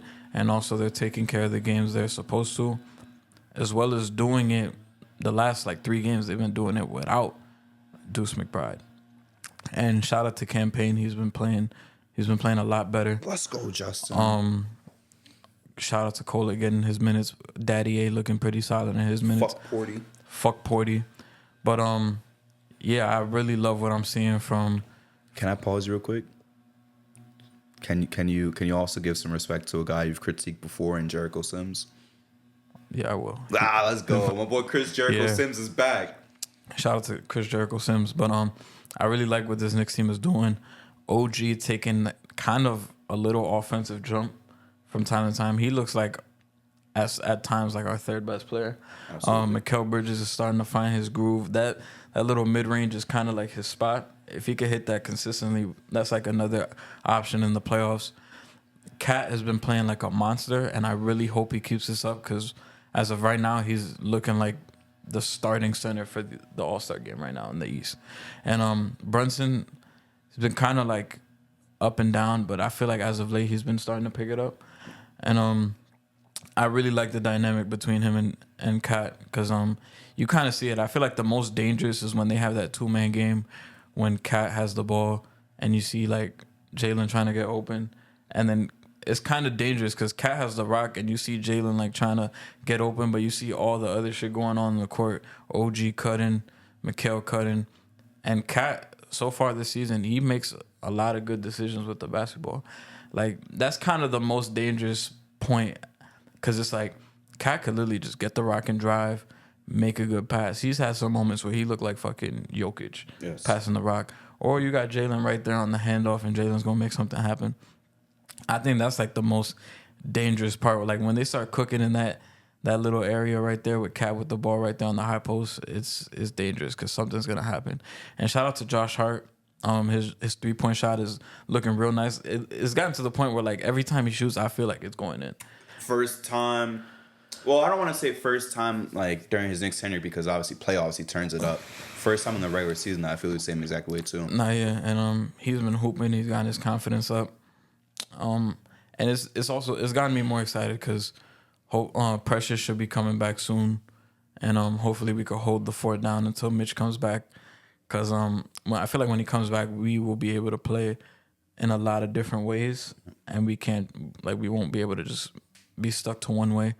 And shit, we've won 3 straight games without Deuce. So man, when he comes back, it's gonna be a much needed punch because Cameron Payne's been stepping up. So to see him and Deuce together in that second unit is gonna be a big reliever for us and not having to rely so much on the starters. Yeah, the one thing I will say though, because you hit everything like on the nail right now. I don't even want to like reiterate some of the things that you're saying. Just the thing is, the Knicks are hooping right now. Like you said, beating the guys you're supposed to. To me, what's more important than beating teams better than you? Some people might disagree, but I think it's most important to take care of the teams that you could take care of. There's no reason to be losing to teams that's below you. I'd rather you beat the teams you're supposed to and lose to the good teams than, play to the level of your competition. Yeah. There's nothing I hate more than in any sport than teams that play down to their opponents and teams that play up. Keep it consistent. Take care of the guys you can't beat and be in the dogfights with the guys that's like punching above your weight. So yeah, they're doing their thing right now. Currently the 3 seed behind us, right behind us, by the way, like right on our ass is the Magic. Yeah. They're currently right behind us. We're in the same territory where we're right behind Boston. I don't want to say we're right on their heels, but we're 2-3 games behind them. Just stay consistent. Keep doing your thing throughout the whole season. The one, I don't want to say negative thing, but the one realistic thing I want to say, stop with the Kobe and Shaq shit. That shit never works out, trying to compare guys to Kobe and Shaq. People tried it last year with Dame and Giannis. Do not put this bullshit on us right now. I don't like the Kobe and Shaq comparisons right now. Yeah. Like, okay, we get it. They're making history as, boom, a guard and center combo, but not everybody got to be Kobe and Shaq, bro. Yeah. That's just, I feel like, in my opinion, Justin, when the media and social media does that, I feel like they're just setting up the Knicks for failure for when, it's a win-win thing. If they lose, why the fuck was they comparing them to Kobe and Shaq? If they win, it could go one of 2 ways. Oh, well, Kobe and Shaq won 3 in a row. Or people could say, you see, I was right. they just had Kobe and Shaq. So they setting him up for a good story or to shit on us later on. So I just want to get rid of that shit. And they don't even have like a similar play style to them two, bro. No, they don't. Not even close. Brunson's not locking up like Kobe was back then. Cat is not playing like Shaq, bro. Shaq is not shooting no fucking threes, bro. The man's probably taken less than 10 threes in his career, and they're all heaves, except for one game-winning hook shot from three. That's the one thing. We got to ease off with this shit. And on the inverse, currently right now, it's looking like we won the trade. What I really want to talk about the Knicks about, obviously we could go on and on about the Knicks, but I really want to focus on the other side of the trade. Devo's already getting shopped around. It hasn't even been 20 games yet. He's already getting shopped around. He's unhappy. I feel bad for him, actually. Yeah, I feel bad too, because the reason we moved him is because he wanted a starting role here. He's not really getting that starting role over there either. And he's not even playing good either. Mm-hmm. He's not playing good. And then obviously we saw in the last game, which led to a loss, we saw Gobert posting up, obviously in a mismatch. Randall doesn't give him the ball, so Gobert's like, all right, I'm going to get a 3-second violation on purpose. But the thing is, you could be proving your point. Like Shaq and Chuck said that they did that shit all the time. You're proving a point at the worst time. It was a tie game in the fourth quarter. Do that in the second quarter, or do it like in a semi-blowout where you're up by 12 points with 5 minutes left. You're doing it in a tie game, and then you end up losing anyways later on. Yeah. And not only that, but Randall was immature, not only for not giving him the ball, but also for at the end of the game throwing a bullet pass at Gobert, who notoriously has bad hands, to prove a point. And then obviously Ant was tight at Gobert for grabbing that 3 seconds on purpose. So it's not looking good for them. Looking right now, they're 8-7, which isn't too bad. They're about a win behind the 6 seed Nuggets. Well, not a win behind, a game behind, because the Nuggets are 8-6. Timberwolves are 8-7. But there's definitely a lot of trouble going on over there currently right now. So I'm concerned about Minnesota because we had them with Randall and with Cat, whichever one. Like, it didn't matter. We said no matter what, they're going to be a top 3 seed, right? But shit has changed. They're all the way down to a 10 seed. And they got some ground to cover if they even want to finish top 4, because the Lakers is top 4 right now. They're 10-5. Top 3 is out of the question. Rockets is 3rd. Hey, man, I'm so happy, by the way, Rockets, since you brought it up. Yeah. Colin and Dave said Rockets ain't going to be on shit. That is one of my favorite takes from the summertime, because you and I were like, nah, the Rockets are for real. But we didn't think they'd be this high. This good. Yeah, not this good. We said like playoff. Yeah, because I had them as a 10 seed. I want to clarify, but I'm like, don't sleep on the Rockets. But hold on. Since you brought up, you did say the Clippers are going to be trash. I did. And they're 5th right now. They're 10-7 on a 4-game winning streak. I'm not going to be trash. I'm not going to apologize yet. I'm waiting until later. Yeah, I'm not saying like, oh, they're locked for the playoffs, but Justin, right now, they're trending to... Nah, yeah. Where'd you have them, 12, 13? I had them 13. Yeah, like, that's what I'm saying. 13 was ridiculous. Yeah. 13 right now is the Blazers, who are 6-10, who are doing their thing. We're going to segue to them in a minute, but what would you say is kind of, from 1 to 10, how concerned are you about the Timberwolves 10 being the most concerned? And obviously, Ant is cooling down, too. Yeah, fucking my fantasy team up, man. I want to say like a 7.5, 8 low key, because it's like Timberwolves fans, like as much as we love Julius Randle, this is kind of like the dark side of Julius Randle. Like, he'll have his moments where the body language isn't there, like it's bad, and he'll put his head down.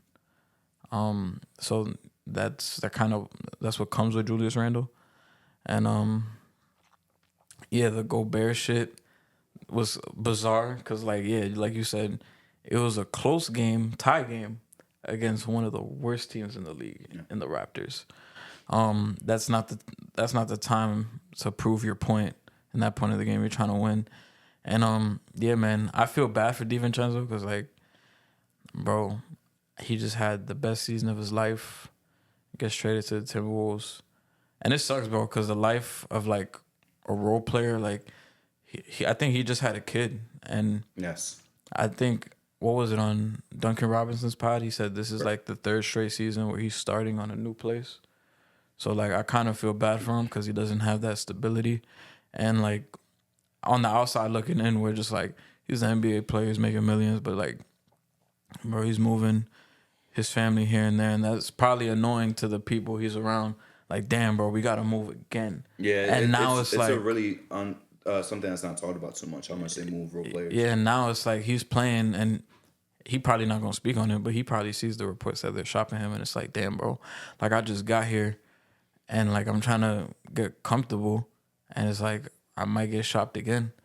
And I feel bad because, like, I know we had to trade him to get Cat, but I was like, if he was still here, I feel like this would have been, like, his home type shit. It should have been. So, like, I mean, Leon, if there's any way you could make it happen. You can't trade back from him. It's the rules.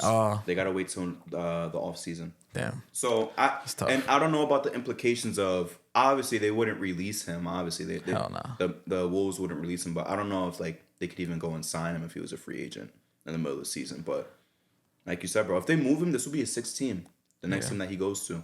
And he was drafted 2018. Yeah. So Bucks, Kings, Warriors, Knicks, T-Wolves, we don't even know where he's about to go next. And this is like his 7th season. Yeah, man.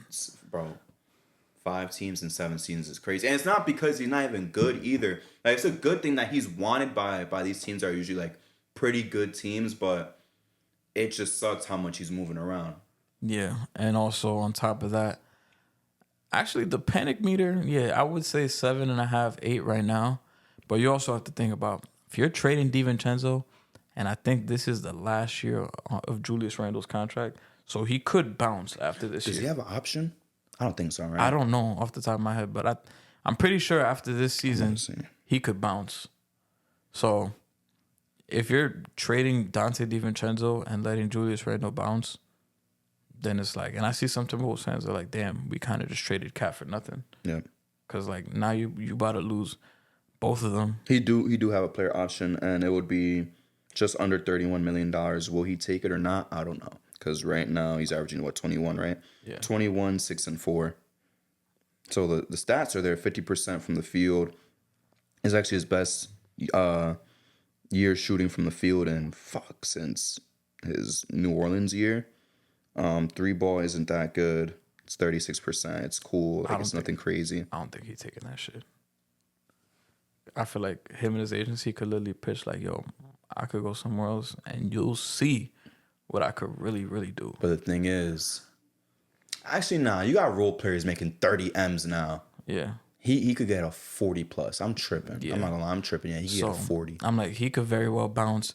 DiVincenzo, yeah, you could trade him and get shit back for him, but his value right now isn't what it was in August. Yeah. So it's looking very dark. Hold on. The bright side, though, is depending on who they would even get in free agency and what they would use that money for. But if they trade Devo for like some expiring or something and picks, and then Randall leaves, at least you have the concept of free agency to go after. But no one wants to come to Minnesota realistically. Even if it's a play with Ant, who's looking like this superstar player, it's still not worth going to Minnesota. No one wanted to go. No one was dying to go to Minnesota with KG. Yeah. And KG's an all-time like top 25, top 30 player, MVP candidate, MVP. So I don't know what they're even gonna do. Like if they have that cap space, like, woo, we got the cap space, so now what? Yeah. Wow, we avoided the second apron. Dude, fuck the second apron. I know we took advantage of them and the second apron, but fuck the second apron, bro. Yeah, and also like another factor, the type of player like to fit around him. I don't know. I'm not even gonna name guys like, and to even fit with that team, and the fucking disdain for Rudy Gobert around the league, which I don't understand. I'm like, are people really gonna, one, go to Minnesota? 2, they're gonna be like, damn, I'm gonna play with this guy. We don't know, because a lot of people for some reason don't fuck with Rudy Gobert. Like even Luka, like like that tells you a lot, man. Not my favorite. And I'm like, do they really want to go play with him? And like, depending on the player, like he gonna take your superpowers away. You can't drive in the paint. Like, wait, just real quick, my favorite shit with the Gobert and Luka shit, because you brought it up. Maybe I shouldn't bring it up, but the shit's so fucking funny to me. I have it saved to my phone because of how much I was crying. Remember when Luka was screaming at Gobert after the game winner? Someone said, this looks like one of them like civil rights pictures from the 50s of like the racist people yelling at people just trying to go to school, and they turn that shit into black and white, and it did that thing look like that shit. Where Luka was like, he's like, ah! And Gobert just looks like sad and like distraught and shit. I was like, damn, they not wrong. But yeah, a lot of people don't like Gobert, so it's like, yeah, we get to play with Ant, but fuck, Gobert is here, and it's also fuck, it's Minnesota, you know, and that's why it sucks that they had their best year in franchise history and they broke everything up already.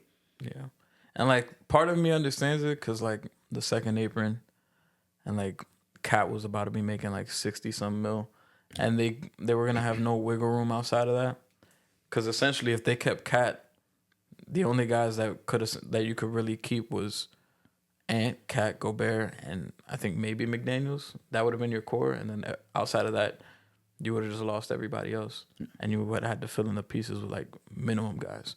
So I understand them for making the move, but now it's like you really got to put your GM hat and like try to fix this shit before you lose everything. However you can too. Yeah. That's the worst part.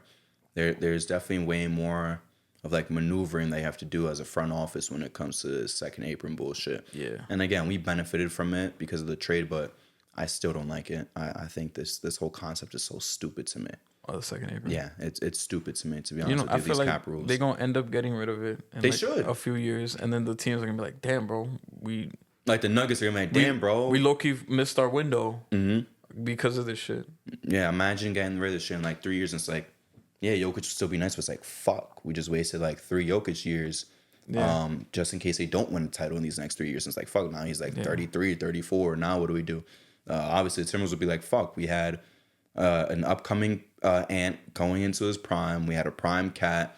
We had the DPOY. It's like, damn, now y'all want to get rid of second apron? I'll be pissed if I was one of them teams like that's suffering. Like you said last episode with the All-Star, like how they would have to wait to like you would assume that they would wait till the next season to instill that. Yeah. With that type of rule, that is the case. Like they would literally have to wait. Like they can't just do it. And shit, yeah.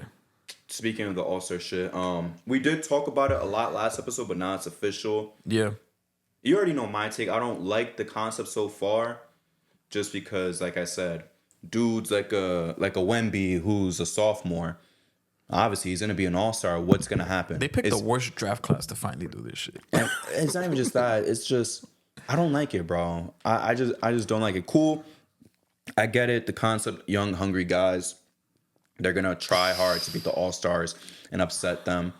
But the thing is, number one, are the all-stars really gonna care that much if they lose to the sophomore team? You could say, oh yeah, of course, but it's like, they're just gonna be like, bro, it's a fucking exhibition game. They're trying hard. We're not. We're just throwing the ball up.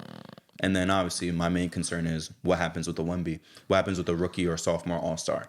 Yeah, what team are they playing on? Are they just not gonna play on that team? Are they gonna play one quarter for one team, play the other with another? I would rather see Wemby on the Rising Star team. I would too. Yeah. I would too, but obviously he's an all-star. You can't really deny that. I mean, I think they should care if they lose to the rookies, especially with social media and all that. Like, I remember the Dream Team, like, when they lost to the college team with Chris Webber and Penny Hardaway, and how they were fucking embarrassed and they ran it back and they fucking killed them right after. And, I mean, there's, like, some footage from that game, but, like, you really just hear the stories and how they, like, even that shit wasn't on social media and they all were like, fuck. And they took it serious right after. So I think there is some sort of pride in like, you're not about to lose to these motherfuckers. And the reason I was kind of like smirking was like, damn, I can't wait to see Jared McCain fucking bust Halliburton's ass in the All-Star. But then I'm like, Halliburton's not even going to fucking make it. What are you talking about, bro? I mean, Fox would probably lock his ass up, honestly. Probably. If they took it seriously, Fox would lock his ass up. Drop 30, win All-Star Game MVP. I'm putting that out there, bro. I'm manifesting it. Like the people like to say, I'm manifesting that shit. That's my dream. So 3 teams. No, it's going to be what? 3 teams of 8, right? Yeah. And then the Rising Stars winner. How the fuck do they split that? Because it's like 12 East, 12 West. So are they just going to mix them up into 8 teams? You have to mix them. Yeah. And I don't know if they're going to do captains of 3 teams, but it's like, that's going to suck because obviously you would have the East and the West captain, but are you just going to take the second vote getter from whichever conference had more? Like, let's say LeBron had the most votes in the West, Curry had the second most, and in the East, let's say Giannis got the most, and like Tatum got the second most. If Curry has more than Tatum, does that make him a captain? Like, I don't know. I still think the solution is winner gets home court advantage in the finals. That's still my solution, in my opinion. because a lot of these guys who are all-stars are on playoff teams.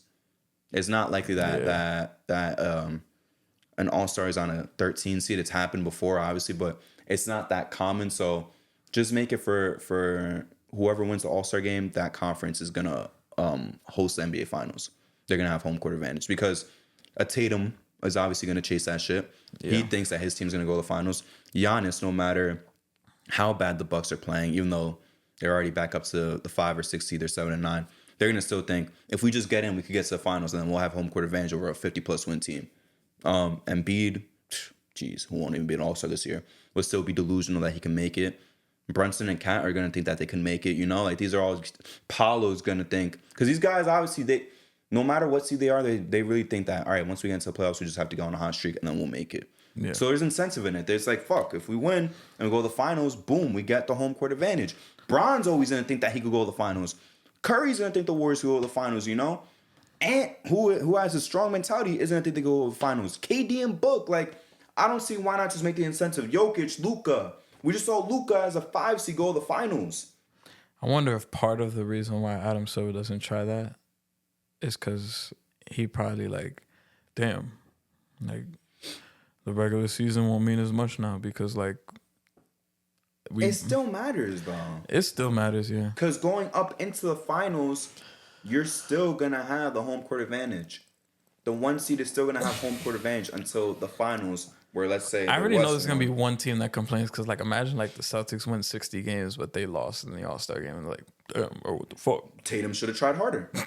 I'm not trying to be funny, but Tatum and Brown should have tried harder then. Maybe even a Derek White this year should have tried harder. Imagine you lose the All-Star game on a game winner.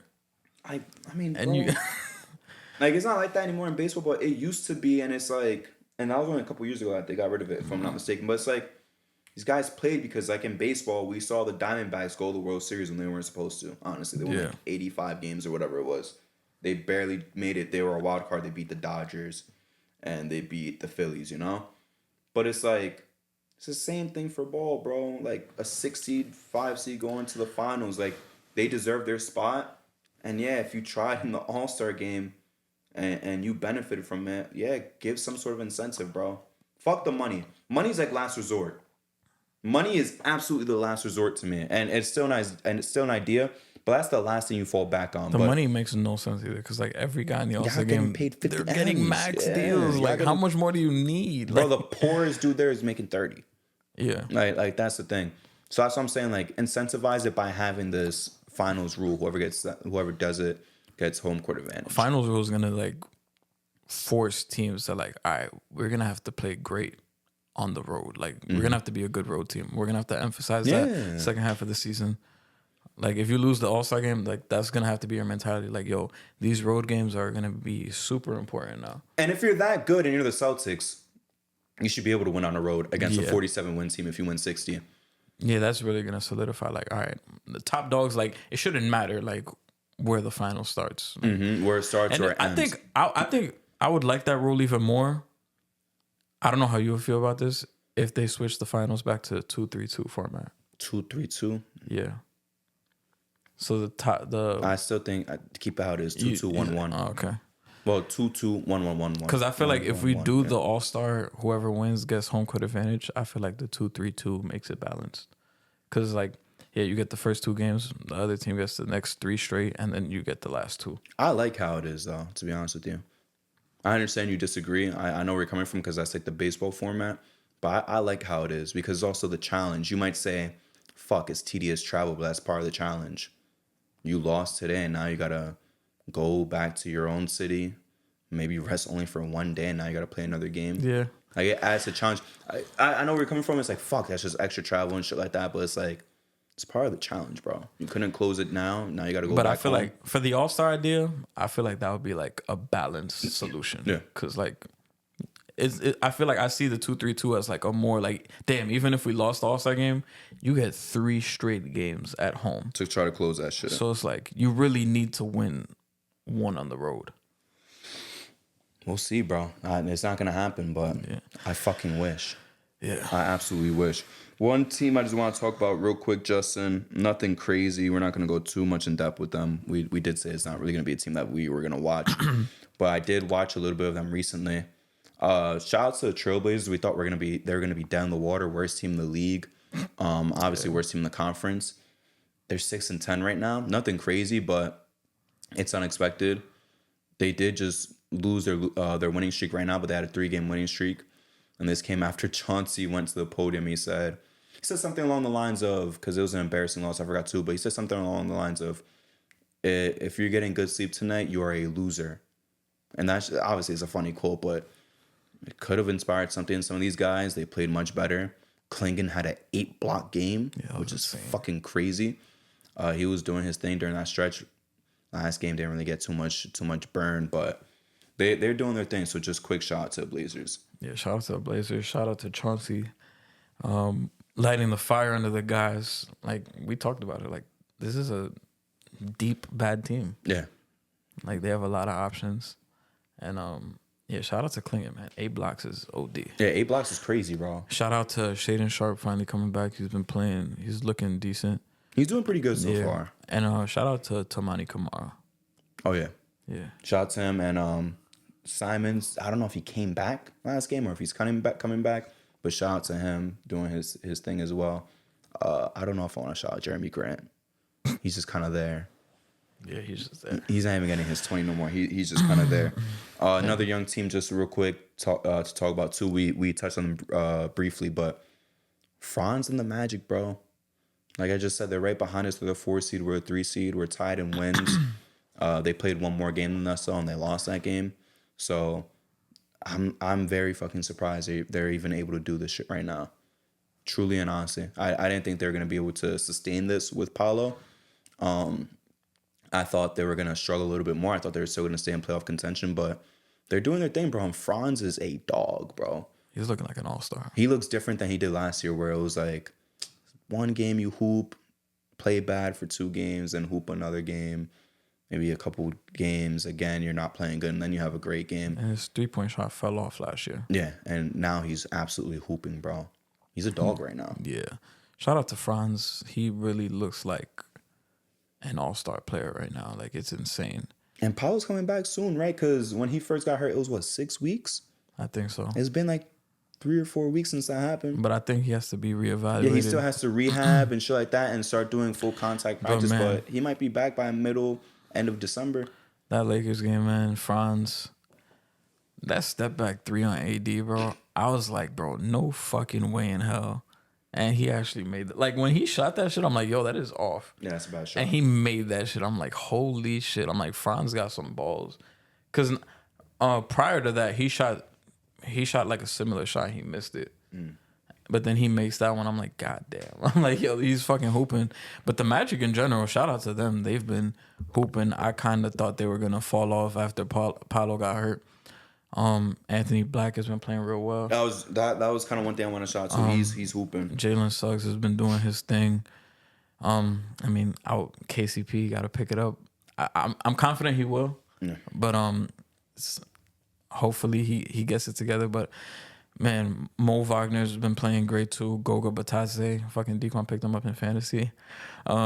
Wendell got to come back too. That's the underrated injury we didn't really touch on. Yeah, and then Jonathan Isaac still locking shit up. But yeah, Franz has still been holding it down, and it's only making me more excited for this team, especially when Paolo comes back, because I think the top 4 is kind of like, this is what it is. Like, it's separated so much from the rest of the East so far. After the Cavs-Celtics game, I'm like, all right, it's the Celtics in a tier of their own, I feel like. And then the next tier is Cavs, Knicks, Magic. I feel like it's that group. I'm going to disagree with you. You think Cavs and Celtics? In terms of regular season, playoffs, fine, we're all in the same tier. But in terms of regular season, right now, Cavs are still in a tier by themselves. And then after that, the Celtics are in a tier by themselves. And then it's us and the Magic, and then it's the rest of the East, which is your Pistons, your Hornets, Bucks right now. Shout out to them. We're not going to really touch on them too much. We gave them a decent amount of time last week, but they're on a win streak themselves. Giannis is really carrying that team on their back. But in terms of regular season, not talent, not roster construction, playoffs, whatever, Cavs is still by themselves. I don't see us catching the Cavs, obviously. Celtics could catch the Cavs. Cavs still got 3 or 4 games on top of them, though. And us and the Magic are stuck like this. and then we're separated from the piece of shit below us. I'm thinking more so playoff wise. Playoff wise, yeah, you're making sense, son. I think that's kind of the grouping. Milwaukee's starting to look alive, and I think they could come back and be that either 5th or 6th seed. And then everything else is really like, I feel like after our tier with the Cavs, Knicks, and Magic, after that it's like I couldn't tell you. It's probably the Bucks, Heat. Heat are 5th. They're 6 and 7. They've played way less games than everyone else. Bucks are 7 and 9. Bulls are 7 and 10. Pistons 7 and 10. Hawks 7 and 10. And to round off the play-in, the Hornets are 6 and 9. Yeah, so everything else is a crapshoot. We'll see. Isn't Chris Middleton coming back too for the Bucks? Yeah. By the way, just to comment real quick, just the differences of the conferences. The Blazers, who are 6 and 10 in the 13 seed, bro, they would be tied for the 10 seed right now, and then a win behind all the way from the 9 seed all the way up to the 7 seed. And then obviously you have teams like the Kings, the Timberwolves, Grizzlies, whoever, the Mavs. That would be a top 4 team right now, top 5 team in the East. Damn. So this is probably like currently things are gonna change. There's no way like 5 teams in the East are gonna make the playoffs sub 500, but this is some of the worst East basketball I've seen in my life. This might be the worst. The East is garbage. This might be the biggest conference mismatch I've seen in my life. And I don't know if you saw, just to touch on it real briefly, a Western Conference, obviously, no shit. They're going to benefit from this the most. A Western Conference executive said that, obviously this was a leak, said that that the league should look into abolishing East and West and just do best 16 teams. I still don't like that idea. Keep the separation. And obviously, as you know, talking about expansion, then they're going to debate who goes east, the Grizzlies, Timberwolves, or the Pelicans. They're the 3 most obvious candidates. For me, by the way, too, obviously I want your opinion, Justin. Who would you want to see join the East the most? I think I would want to see the Timberwolves join the East the most. I think they make a little bit more sense than the Grizzlies. I think geographically they're on the same like kind of plane and shit like that. I think the Pelicans are a little bit more west. If I'm not mistaken. Oh wait, I got the map right here. Yeah, the map is right here, but it's a little distorted. Right, yeah, you're right. Because of the expansion. Like this is Arkansas, and it's covered by the Pelicans. I'm about to look up a real U.S. map. I know, like I could see it for whatever reason. Just I can name every fucking state. Most useless ability to have. But if I'm not mistaken, geographically, like vertically, they're almost on the same plane. But just in terms of conferences too, I mean divisions, just throw Minnesota in the Central. It makes so much sense. They're right there anyways. They're right next to Chicago and Indiana and all this shit. Yeah. Like the Grizzlies, who are in Eastern Tennessee, theoretically they could be with the Wizards and the Hawks and all of them. It would make sense. But I think the Timberwolves are closer to the Central Division than Memphis would be to the Southeast Division. Yeah. I'm like, if you're going to do it... Yeah, I'm just looking at the map. I'm like, Minnesota and Louisiana are kind of like in the Central. And then, Tennessee is like... This much more east. They'd be in like the Southeast. But division. It's also in terms of cities too. Yeah. Not just the state themselves too. It's also in terms of city. Yeah. Throw the Timberwolves in the Central, bro. Yeah. Honestly. And if you bring back the Sonics and throw in a Vegas team, just put these guys in the fucking Central, bro. Yeah, because we're definitely going to need expansion to balance shit out. 100%. What was I going to say? Oh, yeah. It was back to the Magic, though, yeah. Sorry to cut you off. Nah, you brought up the Pelicans, and that reminded me. Because Dave brought it up in the chat. Come on, bro. Do we have to do this again? After, I think it's been nearly a year since that shit happened. I think it has been a year, but... I think it's been just about a year. So, I mean... You could do it. I'm not going to say nothing, to be honest with you. I'm not going to say a single word about this whole day. I'll laugh, but I'm not going to say a single word, bro. You better bring up the picture, too? No. Oh, I thought you were going to look up the picture, too. Nah. But, they said, according to Shams, that Zion is not close to returning. They said he might be out till mid-December. And not only that, this team has been depleted with injuries, and Zion hasn't been able to stay on the court. Like, that's kind of been the story of his career. But what made me more pissed off was the video of him getting a fucking back tattoo of, I don't remember what it was, but he got a back tattoo, and I don't want to say nothing crazy, but he looks out of shape as fuck. And I'm a Duke fan, bro. I ride for the Duke guys, and it gets me tight now because like I've said it, not this offseason, but last offseason going into the 23-24 season, I'm like, Zion's kind of like in the Kawhi thing with me, where it's like I'm already gonna write it in to the predictions that he's going to miss some games.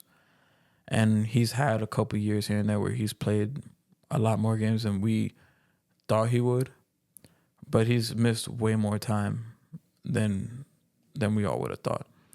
And yeah, just missing this time and not being ready and then getting a fucking back tattoo kind of ties in with the Paul George shit. It's like, bro, have some fucking self-awareness.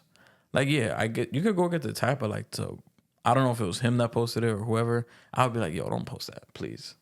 Like, it's just like the situation right now. Like, this team is literally rock bottom right now. And this is what's going on. And now I low-key feel like I don't want to say that something I might regret. So I'm going to just leave it at this for now. Like, I really feel like Paulie from Goodfellas, like, I'm going to have to turn my back on you right now. Because right now it's looking like the dark days for Zion. Because it's going to be a while till he comes back. And even then, it's like he's been dealing with so much injuries. And it's gotten to the point where it's like, I'm kind of like losing faith that he's ever going to like be available. And the spark is kind of gone. Like, it's kind of reality now. Is what, year 6? Yeah, I believe so. So, right. Yeah, I think it's year 6, 2019 draft. 1920, 2021, 21, 22, 23, 24, 22, wait. 1920, 2021, 21, 22, 22, 23, 23, 24, 24, 25. Yep, number 6. Yeah, and I'm pretty sure the 2022 season, he didn't play at all. Yeah, so it's kind of a wash. So yeah, bro, like I'm starting to lose faith that the availability is there. I'm starting to like disattach myself from, oh yeah, when Zion plays, it's like this, and oh, we just need Zion to be healthy, blah blah blah. It's looking like it's getting to the point where it's like he's never gonna be fucking healthy, like no matter what happens. Last year was probably like the worst example of it, because like he played a good amount of last season and then bam, playing, he was done. So it's like, even when you do get the sample size you want, it could be taken away like that. So it's like, I'm kind of not holding out any hope anymore. Not saying that I'm giving up my fandom, but it's like, I'm not really like, whatever happened. Like, I'm rooting for him to come back and hopefully beat everything, but I don't know, bro. Like, it feels like it's like the same story every year. The funny shit about that video, and then we can move on, because I don't want to say too much about the situation, but I like how they was editing parts of his chef cooking some pasta. That shit was fucking... You didn't see that part? Nah. It literally, while he's getting the tattoo and shit, like him walking around with the tattoo, it's like cutting back and forth, so like zoomed in footage of like the chef putting on like the chicken on top of the pasta and shit and putting garnish on top. It's like, well, and people on Twitter were like, why the fuck did they even add that part? It was like, damn, they really setting up Zion for failure, bro, with this video. I don't know why they put in his chef cooking. Yeah, I don't know who on his PR team allowed them to put that video. Like, I don't mind him getting the tat, but I'm like, yo, do not put that video out right now. It's like just the timing of it, because the Pelicans are literally like at the bottom of the barrel. Hey, hold on, don't forget about the Jazz. Yes, the Jazz, but they're literally down there. They are down though, and hopefully DeJounte come back soon, bro. Yeah, but he can't save him from this bullshit. Him and Bi cannot save him from all this bullshit. Nah, in the West, it's kind of slow, bro. Like, I don't want to say they're washed, but they're washed, bro. You got the Kings, unfortunately, are 500. They're the 12th seed, I think. They're 8-8. Pelicans have 4 fucking wins, bro. Yeah, that's a big hole to dig themselves out of, bro. In the West specifically, yeah. Like, the Bucks did what they did because it's the East, bro. That's the only reason why. But the West is absolutely just a pure bloodbath right now. They got no chance to get out of this hole, man.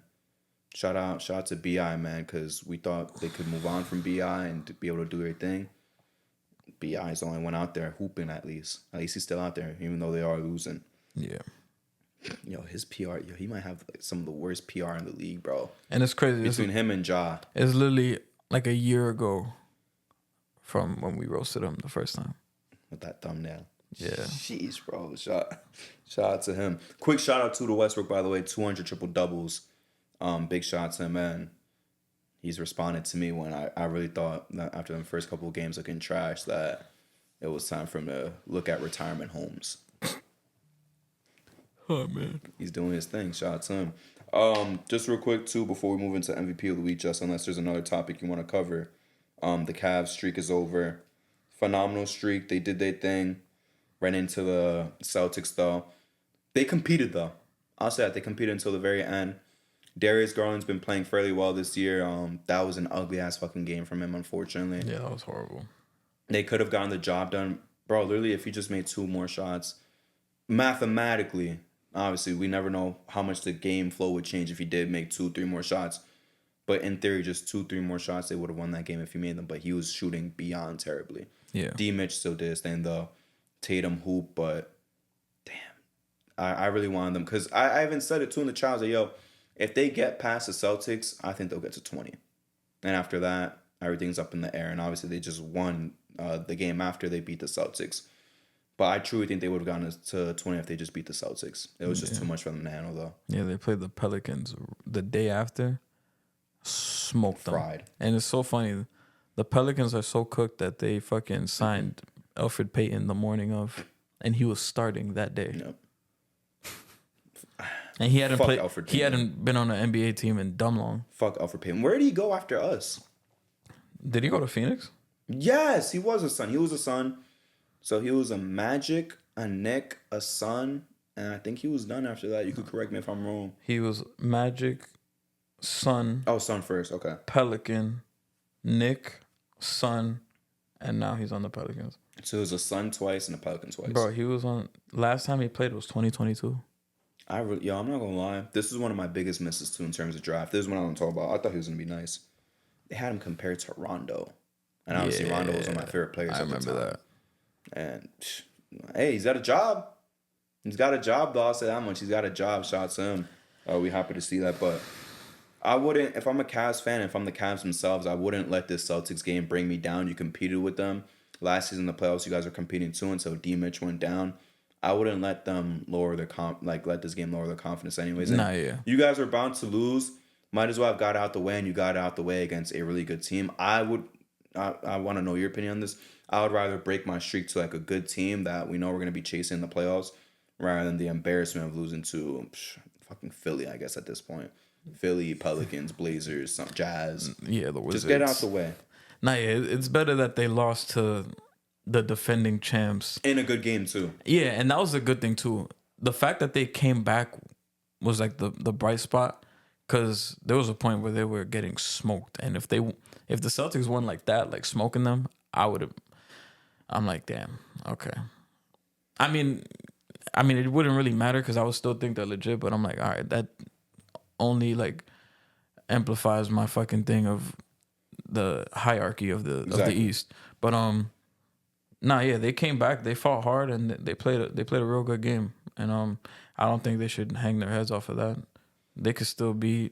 They still like the remaining schedule still looks fucking crazy, and I still have faith that they could fucking beat a lot of these top teams. Are they gonna win 60?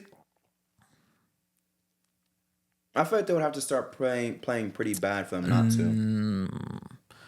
60. They're on pace for. I want to say they're gonna win like 59, 58. I think this is gonna fuck it up, but yeah, this is gonna fuck it up because it's like I said, they're on 77 win pace. Damn. But I think they'll win 60 flat. 60 flat. 60 and 22. Yeah.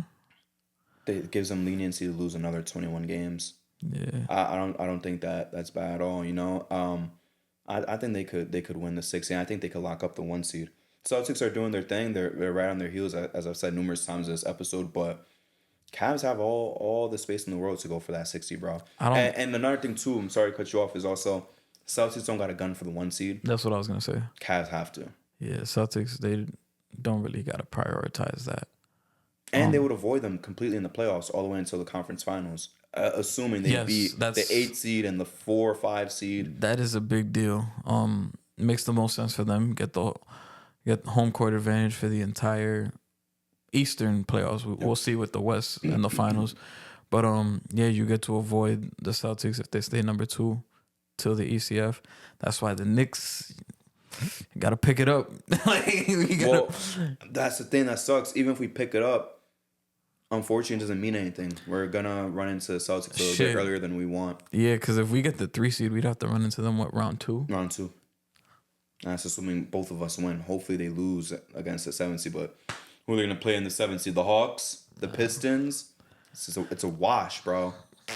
The Pacers, who are the 11 seed right now, like, bro, it's a wash at this current point in time. The Raptors doing their thing, man. They coming back up. Shout out Scotty Barnes. Obviously, shout out RJ Barrett. Still the best player on the team. Absolutely hooped in Scotty's return, and they won. Yeah. So shout out to him. But I'm still, by the way, I'm not selling my, I don't know if in the stock episode I officially bought stock in the Raptors, but my imaginary stock in the Raptors, I'm not selling that shit. I still got them going to the playoffs. I bought stock in them, I think. I don't remember. I still got them going to the playoffs, bro. I still have. What are they? 3-12? Yeah. Damn. No. They got their 4th win. Oh, they got 4? They got their 4th win. They are 4-12. 4-12. Respect them. Okay. Then they only 2 wins away from the 10 seed. That's crazy. They're the 13 seed. They 2 wins away from the 10 seed. And then Philly's right below them, 3-12. I wish Philly lost last night so badly, bro. They would have been. Who do they play on Sunday? Tomorrow. Who? The Raptors or the Sixers?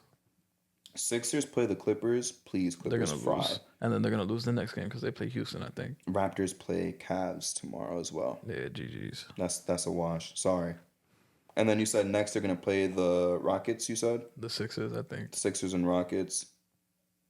Damn, when the fuck are they gonna play? No, Rockets play Timberwolves. When is the Sixers' next game? Yeah, they do play the Rockets next, but the Rockets are going to be on the back half of a back-to-back. So they're going to go from the Timberwolves to playing Philly. Damn. And it's away. It's in Philly? Yeah. Oh. If I'm not mistaken, because the bottom team on Bleacher Report is home, correct? I believe so. Yes. Yeah, usually the bottom team is home. So the Rockets got to travel from Minnesota to Philly. Hey man, team is still young. Back to back shouldn't bother. Yeah, they got the fresh legs, man. Yeah, Thompson and fucking Eason, man, off the bench. Let's get into this MVP of the week though, Justin. I got 6 candidates because I really wanted to fit in some underrated guys. Obviously, 1B won last week, not in contention. We got 2 major stars here, 2 future stars, and 2 underrated guys. I think we're getting a lot of variety in this one. So we got RJ Barrett. Again, frying the whole season. I think there's back-to-back nominations. 25, 10, and 15, bro. Triple-double. That was against the Celtics, right? 39, 9, and 5. 31, 7, and 3. They've been 2-1 in that stretch. Putting them on his back, bro. Franz, who we gave props to earlier, 32, 5, and 8. Then he had a 14, 6, and 6 game, but also a 37, 6, 11, and 4 game. 2-1. Cam Johnson, 22. This is the only time he'll be nominated. I truly believe it. Holy shit. 22, 5, and 5. And you picked him up in fantasy, right? No, that was D. All right. I think. 22, 5, and 5. 34, 5, and 4. 37, 1, and 2. The Nets is 1 and 2 in that span. AD back again. He's going to be in this shit almost every week as long as he doesn't win the week before. 31 and 14. 26, 14, and 6. 39, 9, and 2. Lakers is 2-1 in that stint. Jakob Poeltl. My guy. 35 and 12. 30, 15, 2, 2, and 2. That's blocks and steals at the end. Both of them, he had 2 of them. And 15 and 12. There was 2-1 in that span, obviously. RJ and him looking like Kobe and Shaq. That's the real Kobe and Shaq. Not Brunson and Cat. RJ and Jakob Poeltl. And the last one is, obviously, Giannis. So 2 of these games wasn't too crazy, but the latter 2 were incredible. 22, 15, and 12. 20, 13, 4 with 3 blocks. 41, 9, and 8. 37, 10, and 11. So has 2 triple doubles and a 3-1 in that span. Justin, MVP of the week: RJ, Franz, Cam Johnson, AD, Jakob, or Giannis. I really want to give it to RJ, but it sounds like it's fucking Giannis. Honestly, I think we could cut out Franz and Cam. I think, unfortunately, they out of here. Yeah. RJ consistently was great that week. He had a triple-double, which is unexpected. Giannis had... You're kind of expecting him to get triple-doubles, but still, 2 in a week is crazy. And one of them, he was a rebound and 2 assists away. And obviously, AD is AD and Jakob is... AD, I was just Jakob's punching above his weight, but the one game, only a 15 and 12 double-double. Yeah. So I kind of want to filter him out, unfortunately. And then AD, I was like, you've won one this year already. And it's kind of how you plan too, yeah. And also, he's been phenomenal, so he will probably get more. Yeah. So in my head, I'm like, yo, it's RJ or Giannis to me. I kind of want to give RJ one because he might not get. I mean, I think so. I'll respect him. But I think this is his best chance, this bro. Is his best chance, double. yeah. I'll say this. We should give it to RJ because, yeah, Giannis had the 2 triple doubles, but he had 22 in one game, 20 in one game. That's already lower than RJ's lowest. That's 2 games that's lower than RJ's lowest. And, bro, 39, 9, and 5. Fuck the triple double even. 39, 9, and 5 is crazy. And then followed up with 31, 7, and 3 and winning too. It's you said they're 2-1 in that stretch. Do you remember? 2-1. Who did they beat? Timberwolves. Give me one. I know they lost to the Celtics off a Tatum game winner. They beat the Timberwolves. So these games were against Boston, Pacers, and Minnesota. Okay, and they fought hard. They fought hard against Boston too. Yeah, they lost by 3 OT. It was a fucking Tatum game winner. Which he traveled. He traveled. And then Randall traveled too, and they said too late, and his game winner. And then Giannis, who did they beat? They beat. We will look into Giannis right now. Wasn't one of them against the Rockets? So this was the Rockets, Charlotte, Chicago, and Pacers. They both beat the Pacers, which isn't that impressive right now. Giannis low-key beat better talent, but he also played an extra game compared to also the Rockets game. Didn't they say some sus shit happened at the end of that game? Not that I recall. Give me RJ Barrett. RJ Barrett is MVP of the week, bro. RJ era. It's still the RJ era, bro. Shout out to RJ Barrett. Does Scotty Barnes have one? Ever or this year? Definitely not this year. Ever, maybe. And there was times that he was hooping, bro, last year. Stretches, but we would have to go back and see. You gotta look in the folder. Look in the folder. It's crazy. Justin, before any shout outs, most important thing you're excited about with Thanksgiving? Food wise. Let me specify food wise, and then if you have something that's not food, you could say that too. Food wise, hopefully somebody brings empanadas and somebody brings fried chicken. Y'all be having fried chicken? I want to start that. Oh, and set the tone. So why don't you bring it? I guess I might have to. That's why I already told my like, cause she makes a taco dip. I'm like, I'm not gonna lie, I'm gonna bring a buffalo chicken dip too, and just have them side by side. Non-food wise, I think just having the NFL games on. Yeah, I thought you were just having my family around. I was about to say, damn, how cute, blah, blah, blah, blah. Nigga said the NFL games. Nigga said having my family. 3 games. Everybody sits down, eats, have What a are the game. games? Do you know? I know the Giants play. Daniel Jones just got released. Horrible. Horrible. I got you right here. Bears, Lions, which we're going to win. Giants, Cowboys. No one wants to see that shit. And then Dolphins, Packers. Hopefully the Dolphins That's win, like the only watchable game. What? I don't want to see Lions, Bears. Y'all gonna smoke them. Yeah, we're going to score 60. I'm not trying to watch that shit. Yo, it's so much the fun. Lions always play on fucking Thanksgiving. Deservedly so. They're like the Knicks on Christmas. Deservedly so. And but there was like a little stretch where they stopped putting us on Christmas. We 9-1. We about to be 10-1. Who do we play this weekend? The Colts. Yes, a dub. So we're about to be 10-1. Hopefully, the Colts fucking secondary is garbage. So it's gonna be a Jared Goff 350-yard game. I'll calm it down. Let's just say like a calm 317, just under 320. He could get 350 because I remember Caleb lit up fucking the Colts. Caleb sucks. Yo, our defense is gonna. Yo, he's gonna be in hell. Yeah, bro, he is. He got fucking sacked 9 times 2 weeks ago. Defensively, he's gonna be in hell, and then offensively, Lions are going to be in heaven, bro. Lions are going to be in pure heaven, bro. For me, bro, it's always mac and cheese. Shout out Montgomery last week. He gave me fucking 18. Shout out to Sonic and Knuckles, bro. Yo, he gave me 18. And he was on my trade block. And I was like, nope. You're not going to shout out Jared Goff? Yeah, I was real quiet, bro. The whole chat was quiet, so I said something. But against the Jaguars. But it don't matter. But he's still fucking playing, bro. He has to play. He didn't have... Bro, he could have just put up 200 something. Or even just 300. Come on, bro. He was balling out there. Sonic and Knuckles, man. Sonic and Knuckles. Shout out Amon-Ra St. Brown. Yeah, shout out to Amon-Ra. Shout out to everybody. My fantasy league vetoed the trade of me getting him. Who were you gonna steal him from? Brian. But I was sending out 6 players to get him. Damn.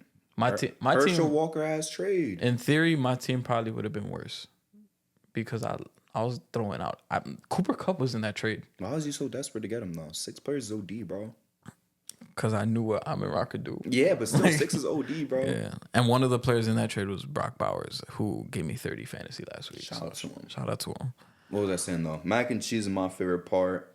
I don't like turkey, bro. That's the thing. I don't like turkey. Turkey's dry as fuck. That's why my plate, unfortunately, is full of carbs, bro. I really hope somebody brings a lasagna, bro. Obviously, like a ground beef lasagna. That would be tough. That way I can actually, because sometimes they do it, sometimes they don't. But yeah, bro, my plate just be full of potato salad, rice, and mac and cheese, and that'd be my dinner, bro. That's why I load up on the appetizers, like you said. Fucking empanadas be out there. Empanadas, bruschetta be out there. The taco dip, yo, I be killing the taco dip. That should be so fucking fire. And that's why I'm also bringing the buffalo chicken dip too to pair them up together. What else have we had as an appetizer before? Bruschetta. What's the name of that thing? There's a thing called crostini. It's like what is it? Bacon wrapped peppers or some shit. Shit.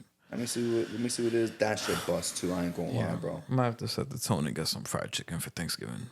You're gonna make it or you're gonna buy it? Buy it. From where? You gotta go to the none other than Patterson. Be careful. Get some fried chicken. Be careful. Yeah. That's all I gotta say to you. Because I Thanksgiving has never really been one of my favorite holidays. Why don't you go to Jezef's? Where's that at? Irvington.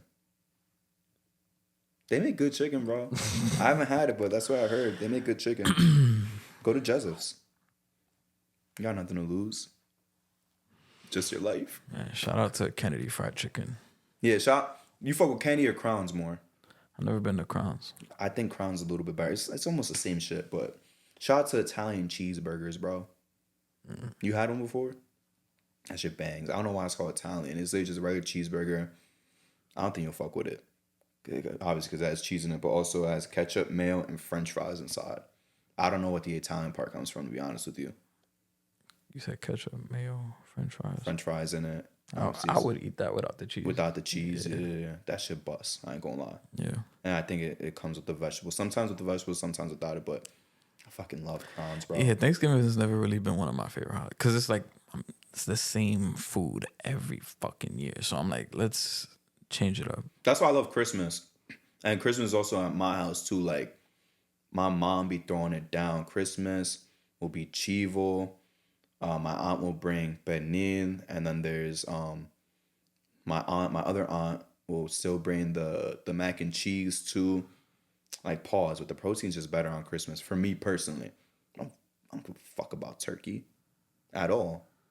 And then I hate too when you just have mad Thanksgiving leftovers, and obviously you're not gonna make food when you have all them leftovers. Like, fuck, I'm not eating this turkey. So I'm literally just heating up mac and cheese and rice. You know how sad of a meal that is, my nigga? That shit is garbage. Like, the food is good. Obviously, the mac and cheese and the rice is good. It's like, damn, I need some, like, chicken or something on the side. Yeah. A piece of steak or some ribs or something.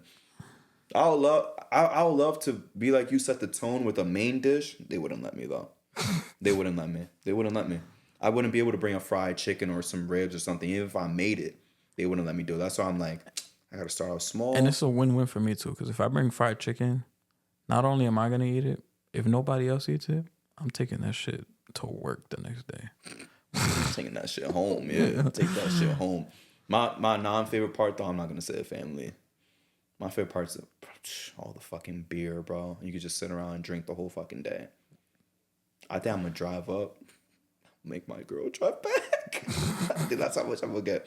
That's how bent I'm gonna get, though. My other favorite part too is doing the what you thankful for, because there always be some funny ass shit. Someone says some funny shit. The funniest moment though, Justin, was we was at my aunt's house. I think it was like 2-3 years ago.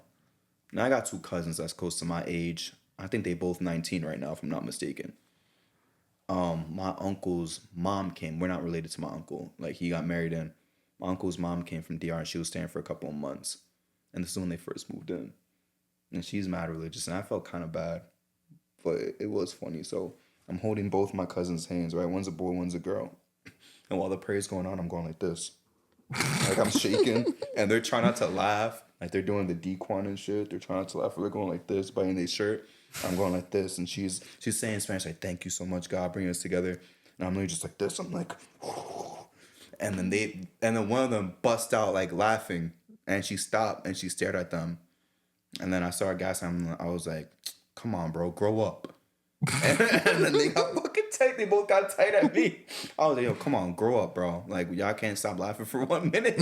And she went right back. And they just stared at me tight. And they just went right. She went right back into prayer and finished it. I know my uncle's mom was tight, bro. Was tight at them. That shit was funny as fuck. Yeah, and then last year was funny too, because whatever is the joke, whatever's the first joke, that's the joke for the night. My cousin, I think about to turn 13, so he was 11 at the time last year. He was 11, about to turn 12. This idiot, bro.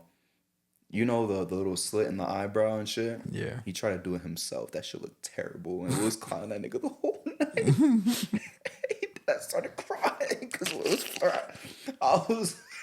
He had the D-Lo. And what I said to him was, I say he looked like a Bruce Sartor version of LaMelo Ball. And he got so fucking tight at me, bro. There's a point in time, like, he locked his ass in the fucking, in his room. And we always bully him. I ain't gonna lie. We be bullying him. Fucking, I put him in the walls of Jericho. I put him in the walls of Jericho 2 years ago. I put him in the walls of Jericho in front of everybody. He was tight, bro. But I'll say that, like, the turkey I'm not excited for, but the time together, it always ends up in some type of jokes. And obviously the sleepover after, I don't know if you do that, but we've done a sleepover for like the past couple of years. And the morning after is always a good ass time. But Justin, any shout outs that you got going on right now? Shout out to Cooper Flag. That's it? Yeah. I'm going to say there's only going to be a small shout out. Small shout out, not trying to diminish the accomplishment, but I'm still tight about what happened a couple weeks back. Shout out Judge, unanimous MVP. Go get the big one now. Shout out Luis Hill, Rookie of the Year. Again, go get the big one. Free agency starting to heat up, Soto. I'm not even going to say pause after this. That is how desperate I am. Hands and knees, bro. Come back. Please. Don't go to the Mets, please. Well, it's really just us and them. He's not going to entertain the Red Sox, and I don't think he's really going to entertain the Dodgers too much really either. So, Hal, make your dad proud, bro. Make the boss proud. Rest in peace to George Steinbrenner. Do what your pops would do and back up the fucking Brinks truck for him. And I don't know if you saw the reports, but he trying to get a 12 to 14-year deal worth over 600 M's, starting at 600 M's, with an opt-out after the 3rd year and the 4th year. So he get paid more. That's fucking ridiculous, bro. On some A-Rod shit. How much money do you fucking need, my nigga? I think he just wants to beat out the Ohtani contract, which respect. He should get paid more than Ohtani. He's a better fucking player. Just come back home, bro. Ohtani got one of these. Well, he do have one, just not with us. Yeah, he do. But shit, man. I'll say this too. I know Justin's gonna like laugh or put bro down, but shout out Daniel Jones. These guys never deserved you. They booed you on draft night. They've booed you ever since then. They booed you even when you took these dudes to a playoff. Booed you when you beat the Vikings. Bro's been sacked over 200 times in 70 games. 3 different coaches. Ain't have no wide receiver 1 until this season, and now they kick him off. Bro, go. I don't know what team. You got to tell me, Justin, what teams need a QB.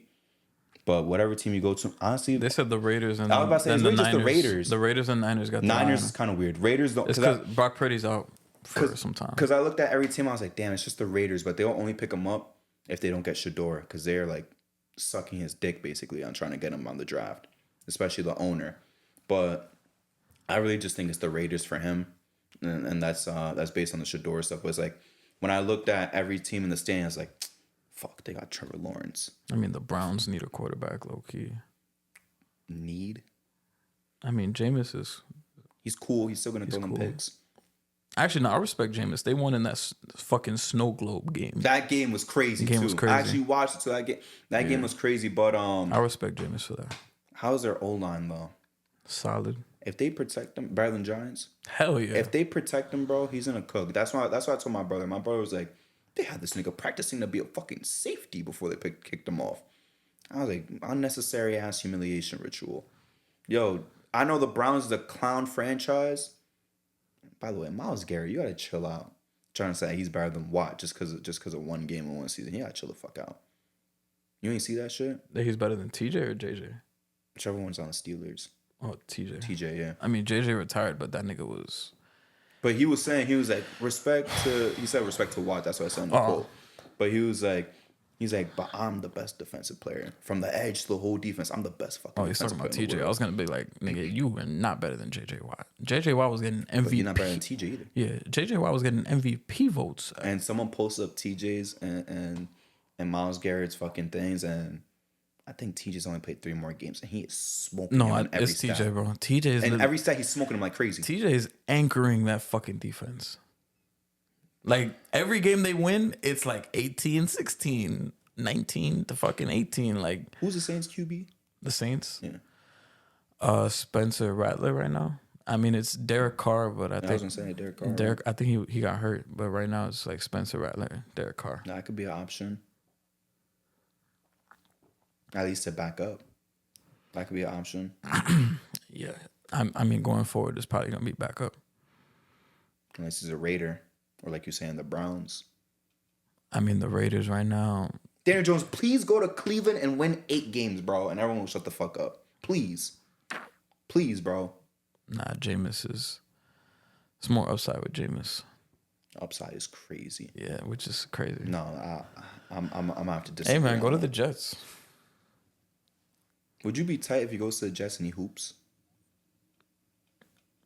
I'll set the stage, right? I'm not saying no MVP candidate, but if he goes to the Jets, 4,100 yards, they win. I'm not going to say they win 10 games. I think they win 7 games. You want to feel some type of way? Little bit, not really. Because not only is he outperforming what he did here, but doing it for the Jets. At the end of the day, if the Jets are still not a playoff team, even with those stats, it wouldn't bother me that much. They division ass. No, hold on. I'm bugging because of the Bills.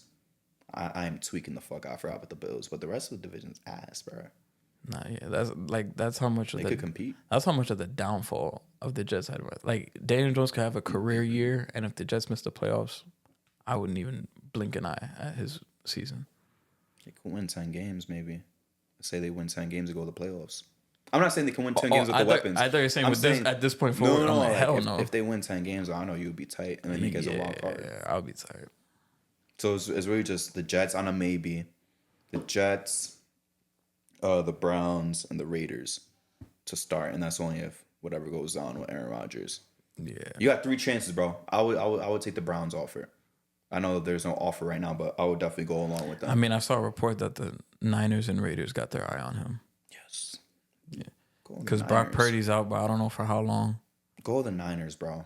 And they're starting Brandon Allen. I don't know who the fuck that is. So the Niners, I'm not going to lie, I actually would like to see that because I remember when, I don't know if it was last year or the year before that, when all the Brock Purdy mania was happening and people were like, he's a Kyle Shanahan merchant. I think that was 2 years ago, and then last year it solidified that he's actually like that. He's benefiting from the system. And I was like, I low-key want to see Daniel Jones in the system to see how he fucking plays. Are you saying like you're anti-Brock and you're trying to prove a point that even Daniel Jones would be fire there? Or you're looking at I don't even want to say I'm anti-Brock, but I'm like... To prove a point? To prove a point that that's Niners situation is like a great situation. So I'm like... I'm going to be honest with you, and this is with basketball too. I hate the system shit, bro, because you still have to produce in the system regardless. No, you still do. You still have to do your role and do it really good. Brock has earned my respect this year because when niggas went down, he was balling out and was still getting them some wins. So he earned my respect in that aspect. But I'm like, with Daniel Jones, I'm like, I mean, it's not the same situation because like Ayuk is gone. I mean, he's injured. Yeah. Debo's out. McCaffrey just came back, but he don't look like himself. He looks shit. But I'm like, if Daniel Jones could somewhat like resurrect himself with the Niners, I'd be like, okay. But if he's ass, I'm like, all right, my nigga, then that's just who you are. Go do your thing, Daniel Jones. And real quick too, and then this is where we can end because I just remember this. Shout out to CM Punk, bro. This Survivor Series next Saturday is gonna be crazy. Not only that, but Netflix is about to. Well, the move has always been confirmed, but WWE's finally about to move to Netflix very soon in January. But I know you're not into wrestling, Justin, but this Survivor Series shit's gonna be crazy. You're talking about CM Punk and Roman Reigns on the same team. That shit's gonna be a good time. But with that, guys, Justin, unless you got something else to say, I'm done. I'm gonna shut the fuck up. You can walk us out of here. If you guys are listening on audio, please give us 5 stars. Please like. If you're watching on YouTube, please like, please subscribe. I think we're 7 subscribers away from 200. 193, yep. Yeah, we're 7 subscribers away from 200. Please get us there. Please follow us on TikTok at the J&J Podcast. I think we're like 12 followers away from like 1,100. Fire. So get us there. And yeah, we appreciate you guys. Thank you. Numbers is going up. Thank you. Peace. Peace.